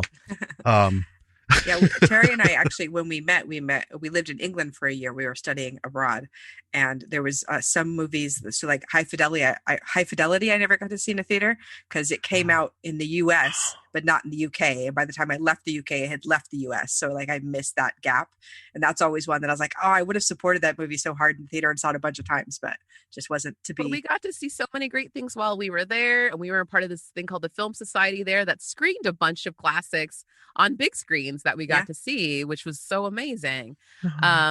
So thank goodness for Revival. I think that's where that comes in, that, those things that you missed out on. Yeah. There's an opportunity for that. And then I also just love, like, some of my best friends, they have a big blow up screen and we go in their backyard, they have like this huge backyard and we put movies on out there. During this pandemic, we've done that, which is just like a way to kind of fill that Jones of like, hey, we still get to have something mildly communal, and there's still ways we'll always find a way to screen something. Do you know what I mean? Though I think that's the thing of don't feel like it's ever lost, and like I don't feel bad about the streaming. I do feel bad sometimes, like you said, sometimes people are having to make compromises right now, unfortunately, about like the scope of what they can shoot. Right? I mean, that's. I was reading something on Twitter the other day. Someone was like, all these kids were raised on bottle episodes now of shows where it's like, everything has to take place at like the smallest spot and like no locations and all these things. But that's all I want, though. People talking in a room. That's all you need. Julia's favorite. My dinner with Andre. Like, that's all she wants. Yeah. I would go with that's that. all I need. Yeah. So well, I think at its essence is like, I think what Julia and I both love too is just human connection and interaction. So I feel like even if it's like, yes, I want to see 2001 on the big screen. Yes, I eventually did. Don't feel bad for me, dear listeners. I fixed it. But I think there's a time and space for everything. Like my other movie I was thinking about for big screen, small screen was like Mission Impossible with like Henry Cavill. And I just was like, oh my God. Right? Like, perked up a little bit. Yes. And seeing him cock those guns in the theater and everyone was like, what? Like the cheers. Yeah. Like of him locking and loading those arms and getting ready for a fight and just like so good. But I also love that at home because I want to watch that by myself sometimes too. I'll be straight up. Maybe you just have like a GIF. You could just watch that over and over and over, Terry. Maybe I do. Maybe I just have a clip of it. I don't know, or whatever. It's fine for my phone. So, That's good any size. do you guys have any movies that you feel like you'd be okay if you never saw it in the theater? Like, I have a movie that I've watched 100 million times, and I've never seen it in the theater, but I've watched it 100 million times, and I just can't. I don't know. It's become so personal to me. All right, what movie What is this? it? I'm very curious now. What is this? It's silly. It's Fear and Loathing in Las Vegas. Okay, so you wouldn't want to watch that in a cinema? I It's don't so know, much I fun. might. It's giant and loud and colorful and crazy. Oh, girl, I high recommend that in a cinema. That's Yeah? one of my and especially yes, with people who are just on board to be there with you. An inebriated Yes. crowd, perhaps. I think I think if we had the opportunity, I think you would. I think enjoy I would go. what it is, this has become a real thing. It's be like our thing. We have vegged to, or put it on in the background because we know beat by beat what's going on in our head. Fear and Loathing, and Hunter Thomas, and you've got the original story and everything. It's all these deep connections, and I kind of get that, where it's like, I don't know. Sometimes Is it like a first edition thing or something? What do you Ooh. have? Those are- Rolling Stone, where the actual stories took place with the art and everything. That's amazing. Yes. Yeah. How cool are you? Well, You got it was a present from him. He's sweet. That's a nice I- gift. That's That's a a very nice present. thoughtful gift. I scooped around and found those, and so lucky. I need and to get me one of those who gets me one of those. You know? I know what you mean, Terry. I know what you mean. No, I love. I grew up in Las Vegas. I'm from Las Vegas originally, so that Okay. movie to me is like a whole different thing. To see it in the '70s, Yes. I've been to the horse around bar and jumped off it all crazy, and I've done all this stuff. I love Hunter S. Thompson and his insanity. So I think I saw it in the theater when it came out, and I remember Mhm. just being so on board with because I love Terry Gilliam as well. So his Yes, camera work's yes. always insane, and I love his Johnny Depp. It's being wild. yeah, it's all great. Well, All see, of them I on the think- top of their game. It's great. I would feel Yeah. the same way about Local Hero. I haven't seen it. Oh God, Peter Riegert, It's his This- favorite slice of life movie. Burt Lancaster, and the Doctor, Peter Capaldi, baby Capaldi. Very Oh, I young love Peter him. Capaldi. I think it was only his second feature Oh. film appearance. Oh, amazing. Yeah, and we did it because it was a hardcore B movie, to the point where they almost didn't plan on doing anything with it after. Oh, that's great. Yeah, but it's a solid B movie, and I love that.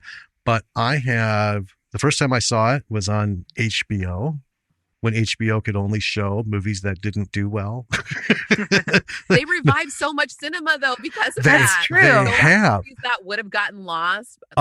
I saved because of spent HBO. Yeah. 4 months trying to find that fucking thing on VHS. Got it. The VHS tape broke, and I went years without it. I finally got it again, and I have watched that thing over and over and over and over again. I don't know if I want to give that up. I don't know that I want that community experience, because that movie has seen me through ups and downs. It has, it's like my dog. We don't have a dog, but if we did, it would be like my dog. This movie But there's has. someone else that might be their dog too, and then you find that friend, and that's like the weirdest, most wonderful thing sometimes. But then you get puppies. I don't want puppies. But that's it's so funny when someone else is like, oh my God, that's their jam too. And it's like the most niche thing. One of my friends was texting me the other day about oh, people don't understand when you walk into a room and people don't understand your Carol Channing impersonation. And I was like, he and I both are so obsessed with Carol Channing. It's we literally have our own little threads about her. Oh, And I love her. She has the best Carol Channing impression. If we're busting out impressions, Can we do I'm it? sorry. I did Elvis. Give me Carol. well, I can't. Just raspberries, I tell you, when I did Hello Dolly in 1964, the keys were a little higher than they were in 1992. I love it. Yes. Oh my God. Well I done. looked Jam at today, jam tomorrow. It's so much. Oh, that But you was find your people. excellent. That's all I'm saying. So Oh, it's that's the don't thing be is- afraid. Don't be afraid. Oh, Don't I'm be not afraid to take afraid. that one. I think it's that I almost feel like, I know many people have seen it, but I feel like out of all of the things in Hollywood, all the visual things I've spoiled myself with my entire life, like this is mine. And it's that kind of, I just want it. But here's the thing about it, though. Yeah. Like, the thing I think I love about movies is I love sharing movies with people. This is like, if I feel like if I watch a movie and this movie makes me happy, I want to share that happiness with another person. And I want to watch their face and be with them as they watch it for the first time and see how they feel about it. Like, that's my jam. That's We why do I program that. films, right? Like, that's Yeah. something that now I get to program this film and watch 200 people watch the last American version for the first time and freak out at the end. And I go, yes, I have done my job. And It's it feels literally great. how the podcast started, though. Yeah. Was like your like mission to like corrupt your friend in college. Do you know what I mean? Though you're like, Marion, I shall make you watch all these films, and then you were like, Terry, you too, and I was like, okay, like, you know what I mean? Like, I think that's our jam for sure, and our joy of sharing everything. Well, and I'm trying to think of a film that I'm like, the films that I watch over and over are also films that I feel like I'm always excited to see with other people as well. Like Wedding Singer is my go-to. Like, it's on my phone. It's the one I love watch it.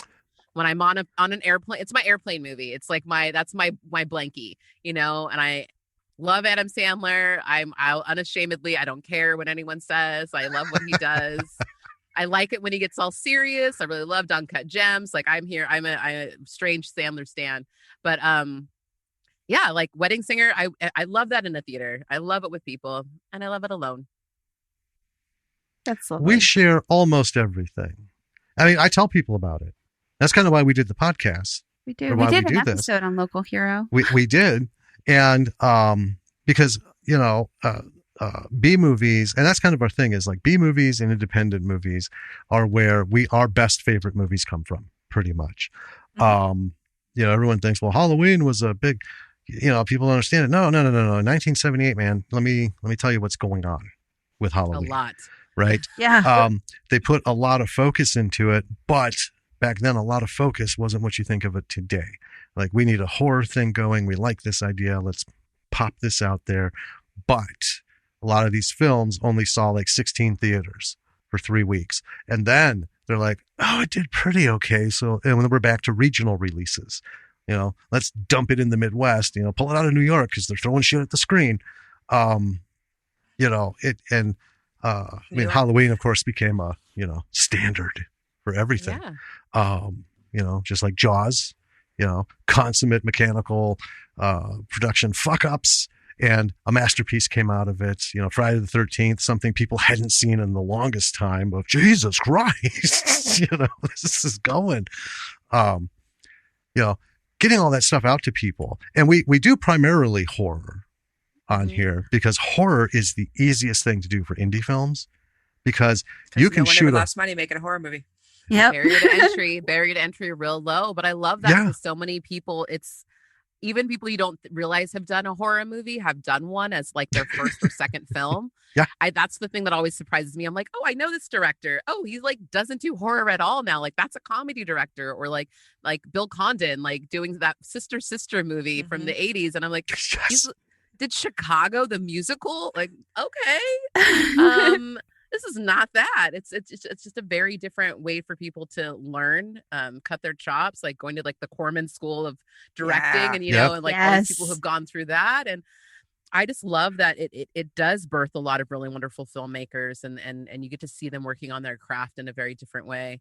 But that's what I think is okay with the streaming thing. I'm like, I'm not going to be, I know that it's not the ideal holy grail, but like some of our best things that we saw this last year were things that only got to stream so far. And I'm like, I would love to see this in the theater too, but dang, the deeper you dig, still good on a TV. Well, like, and that's the thing. Film is indie and amazing. Just like in Julia, just like in your documentary, even stuff coming out today. So from 2017 to today, stuff coming out on streaming will never see the fucking light of day on physical media at all, because it's just content. Or, they put something together. We are real close with the people behind Redwood Massacre and Redwood Massacre Annihilation. It's that thing of, he's like, you saw that movie? because it was from 2014. We're like, yeah, we just found it, man. We want to talk to you about it. And so we got to know them. But the thing with horror is, for no money, that's what I love about horror. There's so many subgenres. You can be scary, spooky, creepy, thoughtful, funny, and not have $1 for any practical effects. You can do the no monster thing. You can do, it's a mentalist thing, like scanners without exploding heads. Our very first episode. They're pretty expensive, exploding heads. Let's be fair. Yes, they are. I'm sure we could ask Tom Savini, and he could give us a price point. But I would say they've always been quite expensive. Yes, our very first episode for this podcast was Bad Taste. Peter Jackson. Nice. Yeah. I love early Peter Jackson. Terry's shaking her head. So I love Peter Jackson. I really love early Peter Jackson. I love Dead Alive, and I love Bad Taste. I love Heavenly Creatures. Heavenly Creatures, I will side with you, and I support 100%. I saw that in the theater with you. I love it. Okay, yes, but I showed for movie night that we talked about, I showed Meet the Feebles. She's laughing. I showed Meet the Feebles. Which people did, they were angry at me about it. Like, they were not happy that I should, because it's so out. Have you guys seen Meet the Feebles? I've not. It's insane. It's Peter Jackson. It's an entire turn on anybody at movie night either.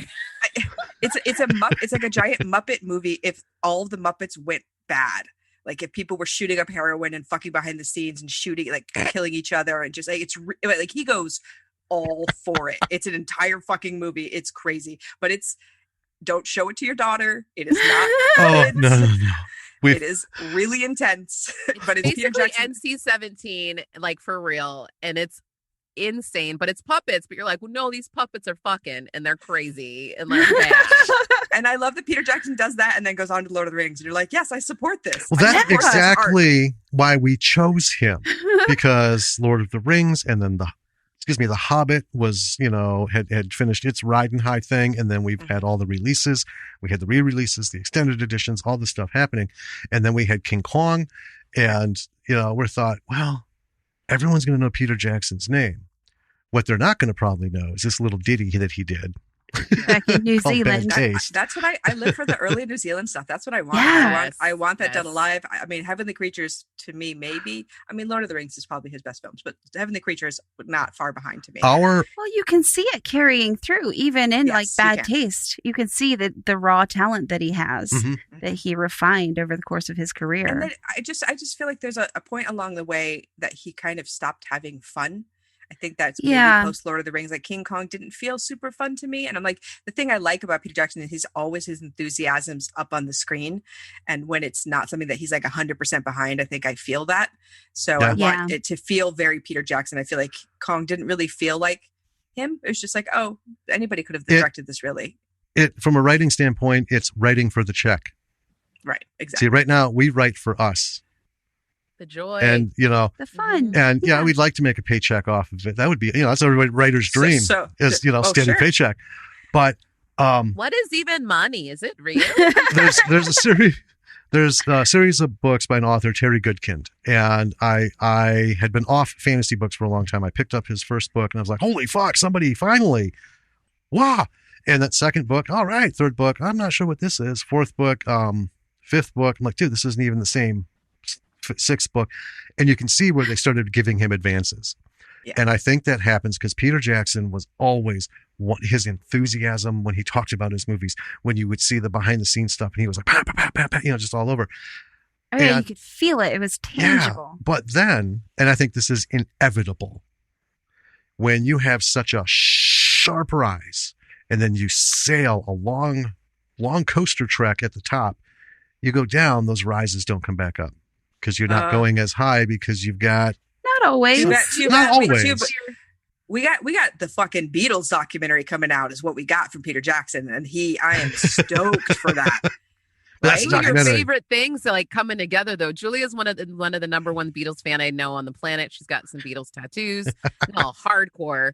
And she's a delicate lady, and the fact that she went and got that, I was like, okay, she's a big fan, a real fan.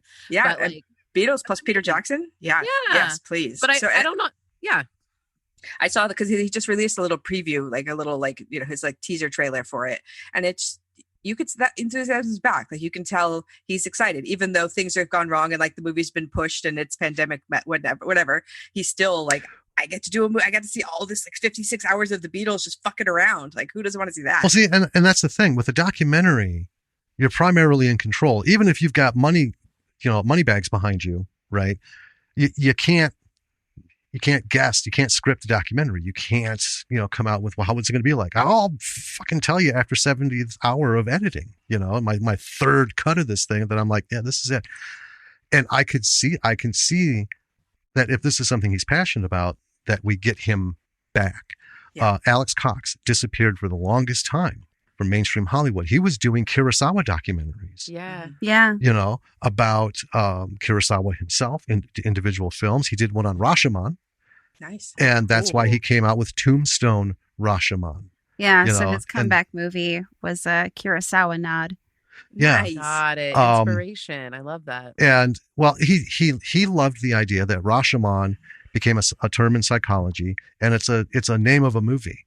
And it's the for listeners, the principle we've talked about before is you put 5 people in a room and they witness the exact same thing. You're going to get 5 drastically different takes on it because people are individuals. And that's the whole point of it. And Rashomon is that a guy's going to avenge the rape of his wife, and he's getting all these different stories. So he's like, I don't know who to go after because everybody saw something different.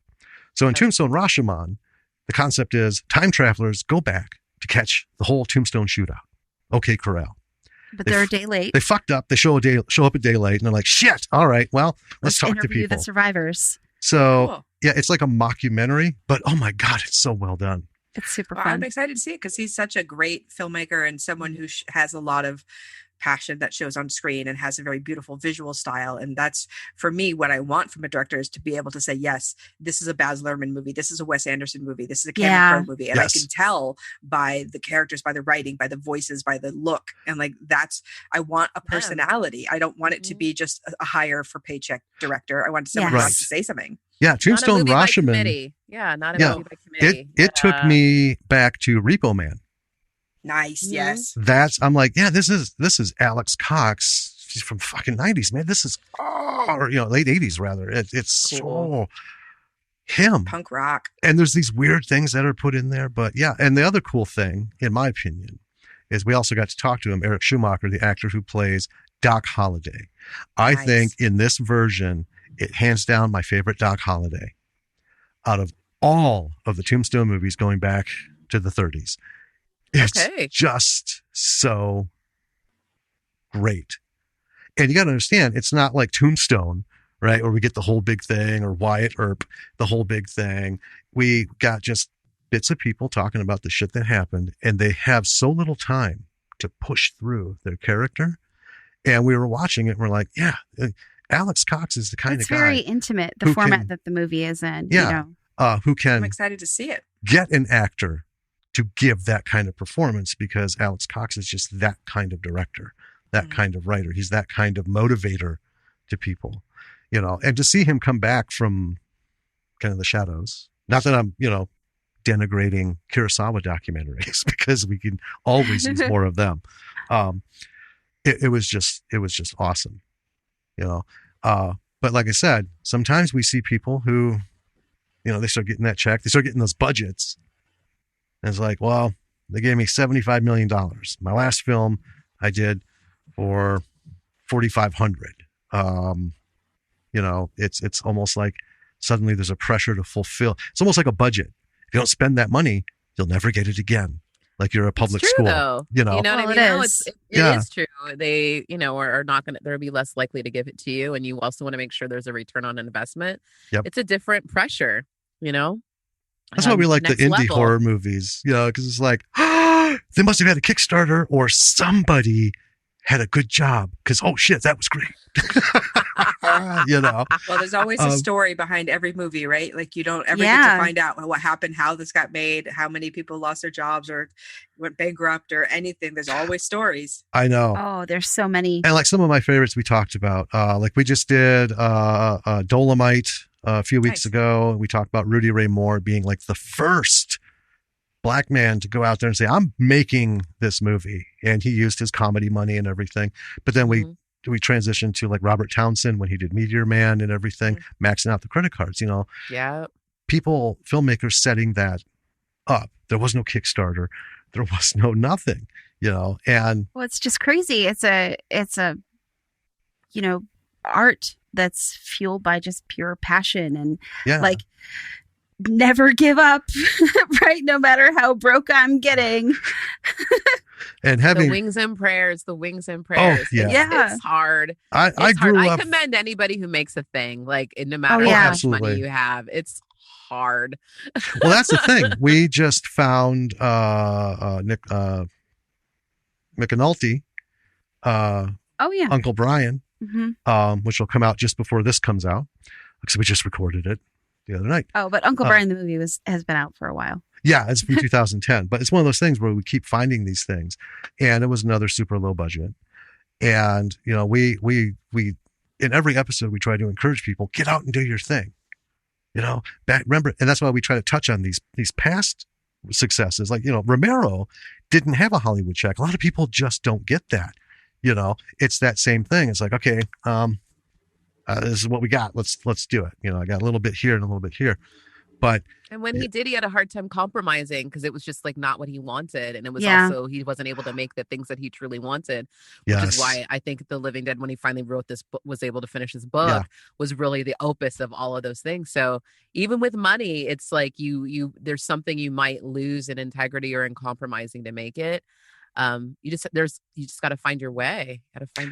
and yeah, the only thing we push for is if you have $5, put it towards sound. We can endure any kind of bad lighting. We can endure any kind of video format. But Jesus Christ, can we please hear what's going on? It's all I'm asking, man. All I want.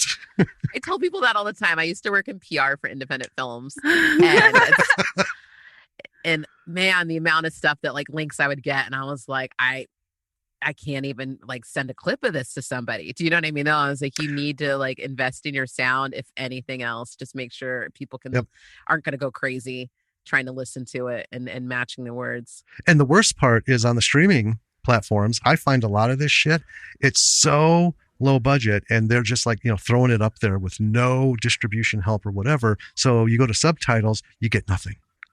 Because then you go to language and it's unknown. Because they didn't even have enough money to code the format for closed captioning. It's expensive. It is. But yeah, it's just like, oh man, this looks cool, but they ran out of money. That's what happened to that production. You know what I mean? Like you see it, I'm like, oh, I can see like that's the weird thing being on the other, like being on all sides. Cause I think Julie and I have both done a lot of different work in the cinema, all different directions and different positions. And it's like, you can see where they ran out of money. I'm like, oh, they couldn't pay their customer. Or, oh, like I could tell like continuity was an issue or like, oh, like editing was a problem here. Like there's a lot of, but I don't mind it. I kind of, anyway, that's the stuff I love though. Like, I don't know. I love things that are good or bad. And I love triaging and looking at everything and seeing like what could have been done, but also just commending people for putting together a thing. Cause that's so hard. I think we have a sore spot because we did a short movie. That's how we got involved in all this stuff. We did a short film back in 2014 and that's where we got the education of a fucking lifetime on what never to do. Crash course. Yep.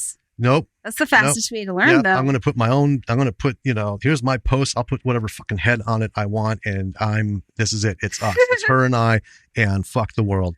Well, we don't think, then you know what? You're not part of our tribe. Get out. You're not who I'm doing business with because this is the fucking story. This is the way it's going to go. Anyway, I'm not bitter at all. He's a little bitter. We paid for all of this shit out of pocket. You know, the thing being is we spent an enormous amount of money on a sound guy for one fucking night. I did the sound. I don't know anything about holding a boom microphone. I'm a writer. I had all these people who I thought were going to make all these decisions and stuff, and I'm helping with, you know, well, why don't we put the camera here? That makes more sense. Oh, how about this for lighting? That makes more sense. You know, it started getting at me a little bit, like, shouldn't you all know this? But then they're like, oh, we're going to hire a sound guy. His sound was the worst. My recordings were way better, but they were shit because nobody knew how to work the sound equipment. So I've been, it's a long nightmare story that's pieced together through all of our episodes here and there. I go on a rant, but I've been trying to edit this thing together ever since because the director shit out on it. So I've got all these files. I'm not an editor. I'm not a fucking director. You can do it, man. I'm Don't give working up. on it. It's going to I'll do it take eventually. What you tell forever. the people? What you tell the people? What was that again? Say it for the people in the back, Julia. Don't give up. You Yeah. can do it. No, It's- it's true. It's a labor of Do love. what you want to do. Well, here's the problem. He destructively edited all the footage. So some of the shit I got back, it's So you have It's just corrupted nightmare. files now, basically. well, no, what he gave back to me, it was like my biggest bitch about this thing is the color adjustment. I'm working on the sound. Having done the podcast, I've learned about how to fuck with sound and what all these sliders and stuff mean. So I'm doing pretty good with that. But color correction, sweet Christ almighty. Well, because I think he partially worked on some of them and didn't save the original file, so you don't have Okay, like a so base. we've learned by having Terry and Julia on this show that Twitter works wonders. Yes. So what you do is you go on Twitter and you say, "Hey, I need a color corrector. I need someone to help me with sound. I have this project that's half done. Who's going to help me out?" And I will guarantee you will find somebody. That's all you need to do. Almost there. Especially Almost right there. now, people are hanging out at home, I need to feel you like, know, and some of them are bored and looking for some projects. oh, I hear you. But I'm one of those people who I need to feel like I gave my last drop of blood to this cause. And I'm not Sounds there like you yet. already have, man. No, Sounds no. like Stop No. throwing your blood in there. I've Look, gotten He's real close. stubborn. I know I've you gotten want close. gore, dude. If you want to control it, I understand it, but there's just no shame in asking Let for it- help. Let it go. If you want to have this baby, you're gonna have to birth it. Like, let her go. Get a It'll- midwife. Like, it'll- make a call. It might happen, but see, I might be able to make that last step. I might make that So now, evolutionary. who's in the yeah. way right now? We're gonna do a little- Mm. Don't say it. So, how many years has this been? 6 years. 6 you years. said? No. Okay. I 7 didn't. almost because I- it's 21 I now. didn't get the files because he had been jacking around with No, them no, for no, so no, no. long. I When didn't did get you the start files this to. project? We started in 2014. I Okay, got the great. files in 2017. Okay. That's okay. It's Anyways. 2021. It's We got- 2021. It's a new year. It's a new day. It's a new dawn. It's a new way. It'll James, happen. It'll happen. I want to see this movie already. It'll happen. I did. Hey, I I'm did hearing, edit I'm up. hearing hesitance. I'm No, hearing no, no, hearing no, a no, lot no, of no, no, no. There's excuses no, no, today. no. There's a lot of things. It's real cute when way- it's done. It's The gonna way be fun. we wrote it, imagine this. Okay, so we wrote it. It was 12 pages. It's just supposed to be like a weird short. We were all going to get together and form a production company. And I'm like, you know what? This can be like our little business card. Let's do it and have some fun. Boom. All cost, way less than it would because we had locations and stuff. Anyway, the fucking script ended up being 31 pages. because after they're all like, the We need no, after all the editing. no, festering piece of shit. That's what caused the rift because I saw the final. He's like, well, here's my final rough cut after a lot of other fuck ups I don't want to get into. Have you ever seen? There's a short. It's called "A Writer and Three Script Editors Walk into a Bar." No, but I feel like I've been there before. That's hilarious. well, So the basis of it is like the writer walks into a bar and he starts telling the joke like a horse walks into a bar, and then the script editors are like, "What kind of horse? What's he doing in a bar? What's yeah. I got well, it. we yeah. made this is one of the lessons we learned. We made the mistake of thinking somebody knew more than we did. And they told us to do all this stuff, and the end result was my exact words. He's like, "So what did you think of the rough cut? Before the golden?" I said, "That's absolute shit. I fucking hate it. I can't say that anymore. I'm not trying to be rude, but I have a visceral hatred for what you just showed me." but the rough cut isn't the movie, though. It and isn't. You, It's never if the you movie. have all the I've- footage, you can recut it to be whatever you want. I did. right? I was going to say that's where I successfully cut out an entire actress who is primary to the movie. And the only thing we need to do is Danny just needs to do some ADR for a couple lines because it's a stupid short about a girl who accidentally takes a It hallucinogen. wasn't anything against the actress. It was just we needed to cut time. Well, it cut time and her voiceovers were not great. Hey, Jim, you can do Yes. this, man. It's cool. I'm excited for the short. It's going to come out. You need to make this happen. It's time to let Time to someone let it help. go. Let Yeah. someone help. You So gotta do it. You just gotta do it. Honestly, I'm gonna We could I don't recommend even know. some Like, people I if feel you like, need it. do I need to just show up there and just be like, James, I'm in Wisconsin. Let's cut this thing. Do I need to over your shoulder?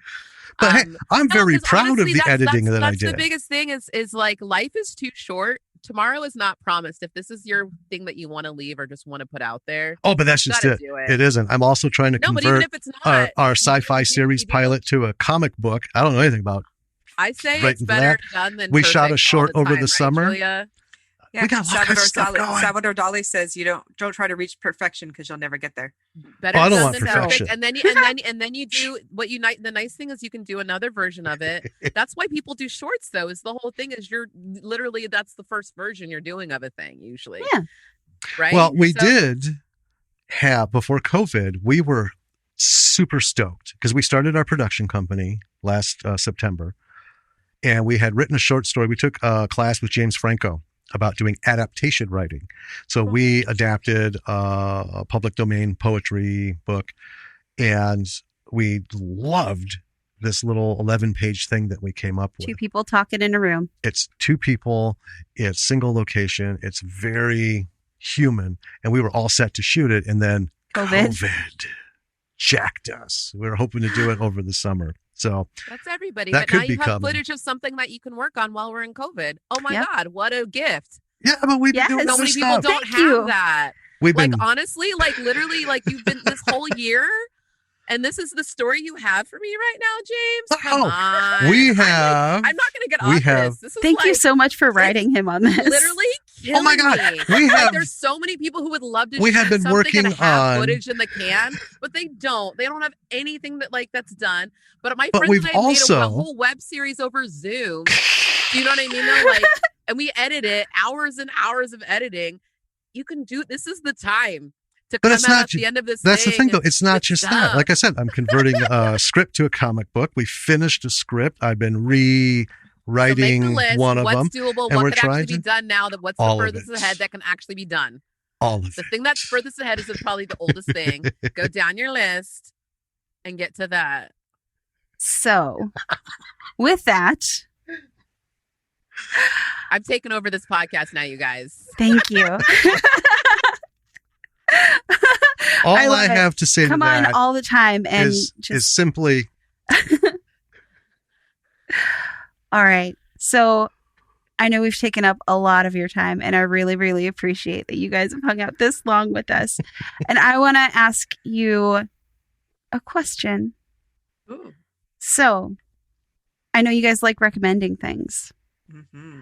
So what, like, oddball, obscure indie or B movie or whatever would you recommend for people?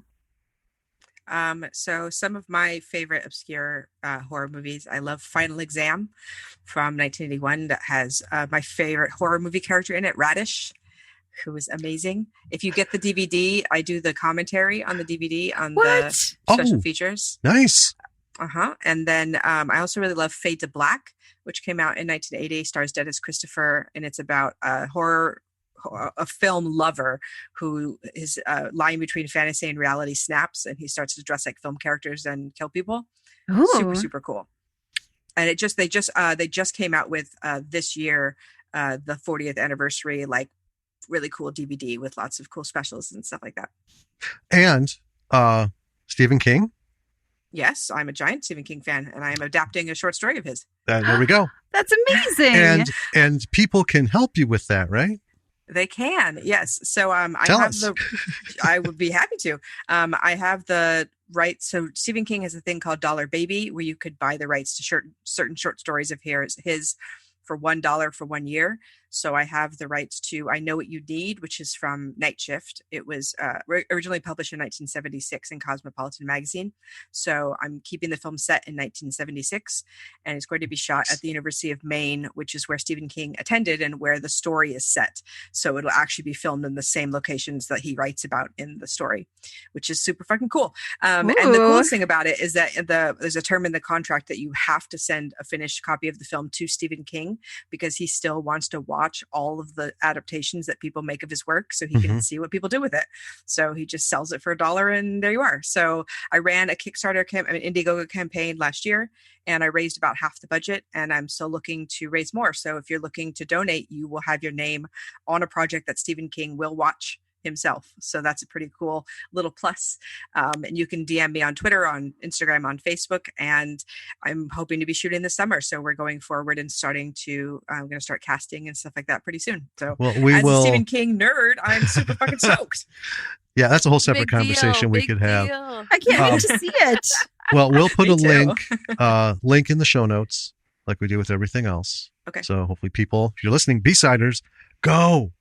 Let go of some of that fucking relief money, man. Because we know a whole handful of people. Check. We know a whole handful of people who just don't need it. So come on, do something with it, right? Teri. Oh my gosh. What do you have for recommendations? Oh my gosh. I don't even know how to top. Julia just killed it. You killed the game, Julia. I mean, like, she's the best. Support Julia. That's my recommendation. Support always. Teri. That's mine. Oh my gosh. The movies I would recommend, I feel like I keep talking about it. I already mentioned it earlier. The Deeper You Dig. It's just like my favorite movie we watched for the pod last year. It's a family making movies together. The Addams family, John Adams, Toby, Zelda. They're like this whole family. The movie changed my life. I don't know. It was one of those things where I was like, too hyperbolic, whatever. I don't care. You can call me whatever. But I just was really moved by it. And I just was really impressed that people finished a thing that they really were excited about as a family and made it happen.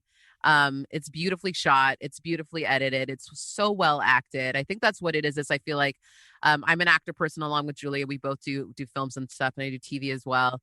And sometimes I some horror movies, it's like everyone's learning. Like, you can see it. And I love seeing craft, but you're like, oh, everyone's learning on this movie. But this movie, I was like, oh no, they've all learned together already before. This is a well-oiled family machine.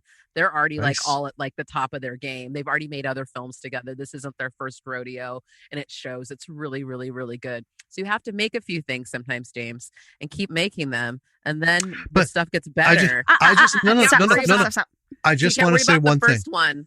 I just want to say one thing. Okay. Well, right next to you are the boxes of the projects that we've written. Oh yeah. I only ever wanted to be a writer. I had no desire. That's so cute. It's like Daniel Krauss. He's like, he just wanted to write for himself, and then he ended up like writing The Shape of Water, though. So like, but I don't want to be happen where like you end up like it may not be filmmaker. Your goal, I want to like write and then watch someone else like make beautiful things with it. You wanted to make something though based on results. Mm-hmm. Well, we did do a quarantine short. I'm not going to give you any more of a hard time. I love you. You're so kind. Tell us about the other cool projects that you work on, though, Teri, because you have so many other cool things that you do. So much. Talk to us. My brain hurts sometimes a little bit. Let everybody know. Okay. I do improv and comedy stuff. I do an all improvised medical drama that's coming back soon. Called Heartbeats with Ripley Improv, an amazing group of mostly female improv artists and a few dudes that we let hang out with us sometimes. I play a doctor. I'm the head of. She's not a doctor, surgery, but she plays one on TV. On twitch.tv.com. She's not a doctor, but she plays one on Twitch. Yeah, / Ripley Improv. And that's coming back on Fridays, February 5th. And it'll be on for a second half of season 1. We've had some wonderful guests, and we're going to have some wonderful guest stars coming up. Mary Chifo is one of our stars and executive producers. She's on Star Trek Discovery. She's one of the queens of the Klingons. She's amazing. That works on that show with us. I also have a group called Diversity Higher Comedy, where I do improv and I do Zoomprov and create shows with my friends, and that's on YouTube. And then I'm also an avid role play gamer and TTRPG player and play D&D and whatnot, and a bunch of other gaming we play systems. D&D so, too. This is one of the few times I can brag. Twitch with that too. Yeah. One of the few things I can brag about. What's your show that you do? Hold on. I'm bragging. Hold on. We'll get to it in a second, Danny, don't worry. Would it blow your mind for you to know that I met Gary Gygax? Yeah. Was he fucking dope? Well, here's the thing. I was 6 and I didn't quite get the magnitude of that meeting. Didn't grasp who he was. You didn't know. Well, he's from Lake Geneva, Wisconsin. Yeah. I was actually invited. I don't remember how it all came about, but I was actually invited to go to Lake Geneva for a play testing of what would eventually become Dungeons and Dragons Basic Rules box set, the red one. That's insane. Yeah. So I met him in 76. The beta play test. That's amazing. I have been playing it ever since. And we play it every weekend with our neighbor because of quarantine. So, yeah. And Yeah. Terry's so- great at it. She plays all Yeah. different kinds of ones. Yeah, Yep. we play a bunch of different role play games and TTRBG. So I've been streaming on Twitch with a group called Saving Throw Show. And so we did a Pirates of Salt Bay Pirates adventure for the last year or so, but we're doing a new campaign starting soon. So you can check that out at Saving Throw Show. I don't know when this episode's airing, so I'm sure we'll probably be in the middle of it. But you can always check stuff on the VODs. We have all the old episodes on YouTube at Saving Throw Show. Nice. Yeah. Trying to think of, I feel like there's other stuff I'm missing, but it'll come out soon Terry enough. always Just follow me on the has- internet at the It Terry sounds like you're Gamble. doing all the things, Terry. Yeah. She does. This is what Teri Gamble does. She collects experiences, right? She just does everything, all of it. And she's amazing at all of it and a super cool person, as you might have noticed as well. Thank you Yeah. so much, Oh, Julia. yeah. I You feel guys that are way about both you. super cool. Gosh. I mean, yeah. This is By why the we're way, best friends. this will be the first episode in February. So first Cool. Tuesday in Perfect. February. Yep, February Perfect. 2nd. So yeah, so all that stuff will be happening then. My shows are usually Tuesday night. Yeah, check it out on Saving Throw Show, and then, or like I said, just follow me because I usually post my stuff for the week because I'm usually all over, and I'm guesting on quite a few things coming up soon too. Cool. So Well, I'm going Yeah. to check it out. Yeah. please, Yeah. B-siders. Get on it, man. Yeah. Get on it. Make it pay off for everybody. Okay. Um, I'm going to make We a had so much personal. fun. Yes, I'm going to make please. a personal recommendation for you two because I feel like you two would adore this movie. I don't know that it's really a horror, but it's called Space Trucker Bruce. Oh. Ooh, It's Write on- that down, Teri Gamble. I'm doing it. It's on Amazon Prime. It's a little movie that was made in Alaska by an Alaskan filmmaker. And he financed it all himself. It was like a $10,000 budget. built the spaceships in his basement and backyard and his son's Oh, bedroom. Please, That's what I like. It is wonderful. We've started watching it expecting it to be like this super goofy, low budget, Fun sci-fi Fun thing. and we're just kind of blown away at like the amount of detail and care that he took in these sets made of cardboard and egg cartons and stuff. And it was so sweetly enjoyable to watch. Yeah. And then we had Lily watch it. She dug it. Awesome. We love movie recommendations. Labor we have of an love. enormous list yes. of movies that people we got a recommend. spreadsheet. But we, Tell we me. have one too. But we go through it. We go through it very regularly. Yeah, the DB or Dig was actually Patton Oswalt was one of the people who recommended that. And we look like when people recommend stuff on Twitter, we write it down and just go through it. And because we're all over the map, like we'll watch pretty Yeah. much anything. Yeah. Yeah. Well, go through our episode list. There's a whole list of stuff there for you. Space Trucker Bruce is on there. Our interview with Anton, he was the director, and Carl, who played Nice. Bruce. It's just, I think out of all of the stuff that we've done, I think that's one of the favorite mini budget films that we've seen because it was just so. What's on my top 10 list of movies ever? Yeah. I I adore it. I ranked it higher than Planes, Trains, and Automobiles as a buddy film. Really? Yes. And that film's amazing. It It is. is. Yeah. It absolutely is. I don't say that lightly, but yeah, it's super sweet. So yeah, give it a go. And Okay. That's high Anton praise could- film people. Anton Okay. could use the 26 cents because he's been in post production of his latest film for 2 years now. Mm-hmm. Well, because he does it all himself. He does all the like CGI and Blender and stuff. Yeah, he for the posts on spaceships and Instagram. everything. He's like, "Here's my 8 rendering computers from the early 90s, and in 17 hours, I'm gonna have a nub." It's wonderful. Insanity. I love it. Yeah. Ugh. Oh my Okay, gosh. B-siders, you have had the awesome pleasure of listening to us talk with Teri Gamble and Julia Marchese, and I don't know how many times I have to say it. Watch the documentary Out of Print. Check out what these two women are doing. Check out their podcast because you will love it. Yeah. Find It- them on social media and so you can And- see all the things that they're doing. Yes. It's that whole thing. Find people, see who they follow, check it all out. But yeah, get hold of these ladies because it's just going to be fun. And That's us. yeah, well, hey, fingers crossed, 6-7 months from now, we're talking about Remember When, and Beverly will be back up and regenerating those experiences for people for a lifetime. I'm waiting for it. I can't wait. I This love has been everybody's such a delight. optimism. I hope so too. Terry. I'm the worst. I'm just like, we be in these closets for a little while longer. Well, Terry and I love talking about movies more than anything. So always a delight to talk about movies, and especially with someone who are so simpatico with how we feel. So this has been really, really fun. And thank you for talking about it, Print, and finding it and talking about it on your William Castle episode, which people should listen to. I really appreciate it. It's always nice to meet fellow film lovers. Yeah. Likewise. And you guys have earned everything. We don't do platitudes, because if you listen to some of our past episodes, there's a couple times when we get nasty as shit for some really poor choices. But moving aside, It's real life, man. Yeah. it is. Not every choice is a great choice. No, We and get you can't like everything, but we try to. But here's the thing. These ladies are doing, it's not a story of they did a thing. They're doing things right now. And that's what we want to get across to all of you. As you're listening to this, I hope, again, you're going to finish that script. You're going to, reach out.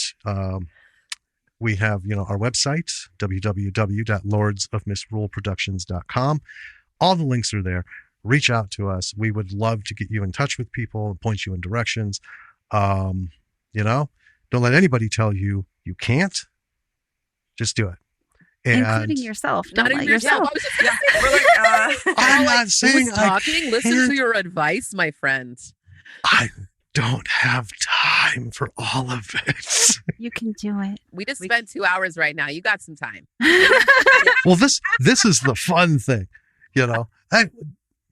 I've talked about it before. It's hard to balance family time, because I've seen people on like Twitter and Instagram who are like, hey, I just wrote 6,500 words today. I'm like, that is, kudos. I'm not trying to piss on your parade at all, but don't tell people you can do it too when those people aren't home doing nothing all day. It's hard to balance. In the middle of the night with the typewriter, Well, but that's the thing, Right? is there's only so many hours. But we're always saying, find time to break those 6,500 words up. Yeah. You can do your 6,500 words. Do it whenever, because we used to only be able to write once a month, one Saturday a month. We had Saturday to do our writing, and we would do like 13 to 16 hour marathon. We're not stopping until can't feel my fingertips. It was That's what intense It and was. fun. Anyway, well, we look forward to seeing your short film. Be sure to send us Yeah. a link when it's Can't done. wait. If you need recommendations of color correctionists, editors, sound people, you let us know. We live in LA. We got connections, my friend. We will. I may very well do that. But more importantly, I hope you see our sci-fi series first. Okay, Oh. that's Yeah. it. All right. All right. Terry, Julia, thank you so much for It joining has us. been such a treat to talk to you too. And You too. we'll say goodbye, B-Siders. Join us next week. We're going to have another interview. Pow, pow, pow, pow. Yeah. Not going to say who, so suck it. Got to tune in. Secrets. And maybe some more after that. I don't know. All right. But this is Jim. And this is Danny. And until next week, we're out of here. Bye.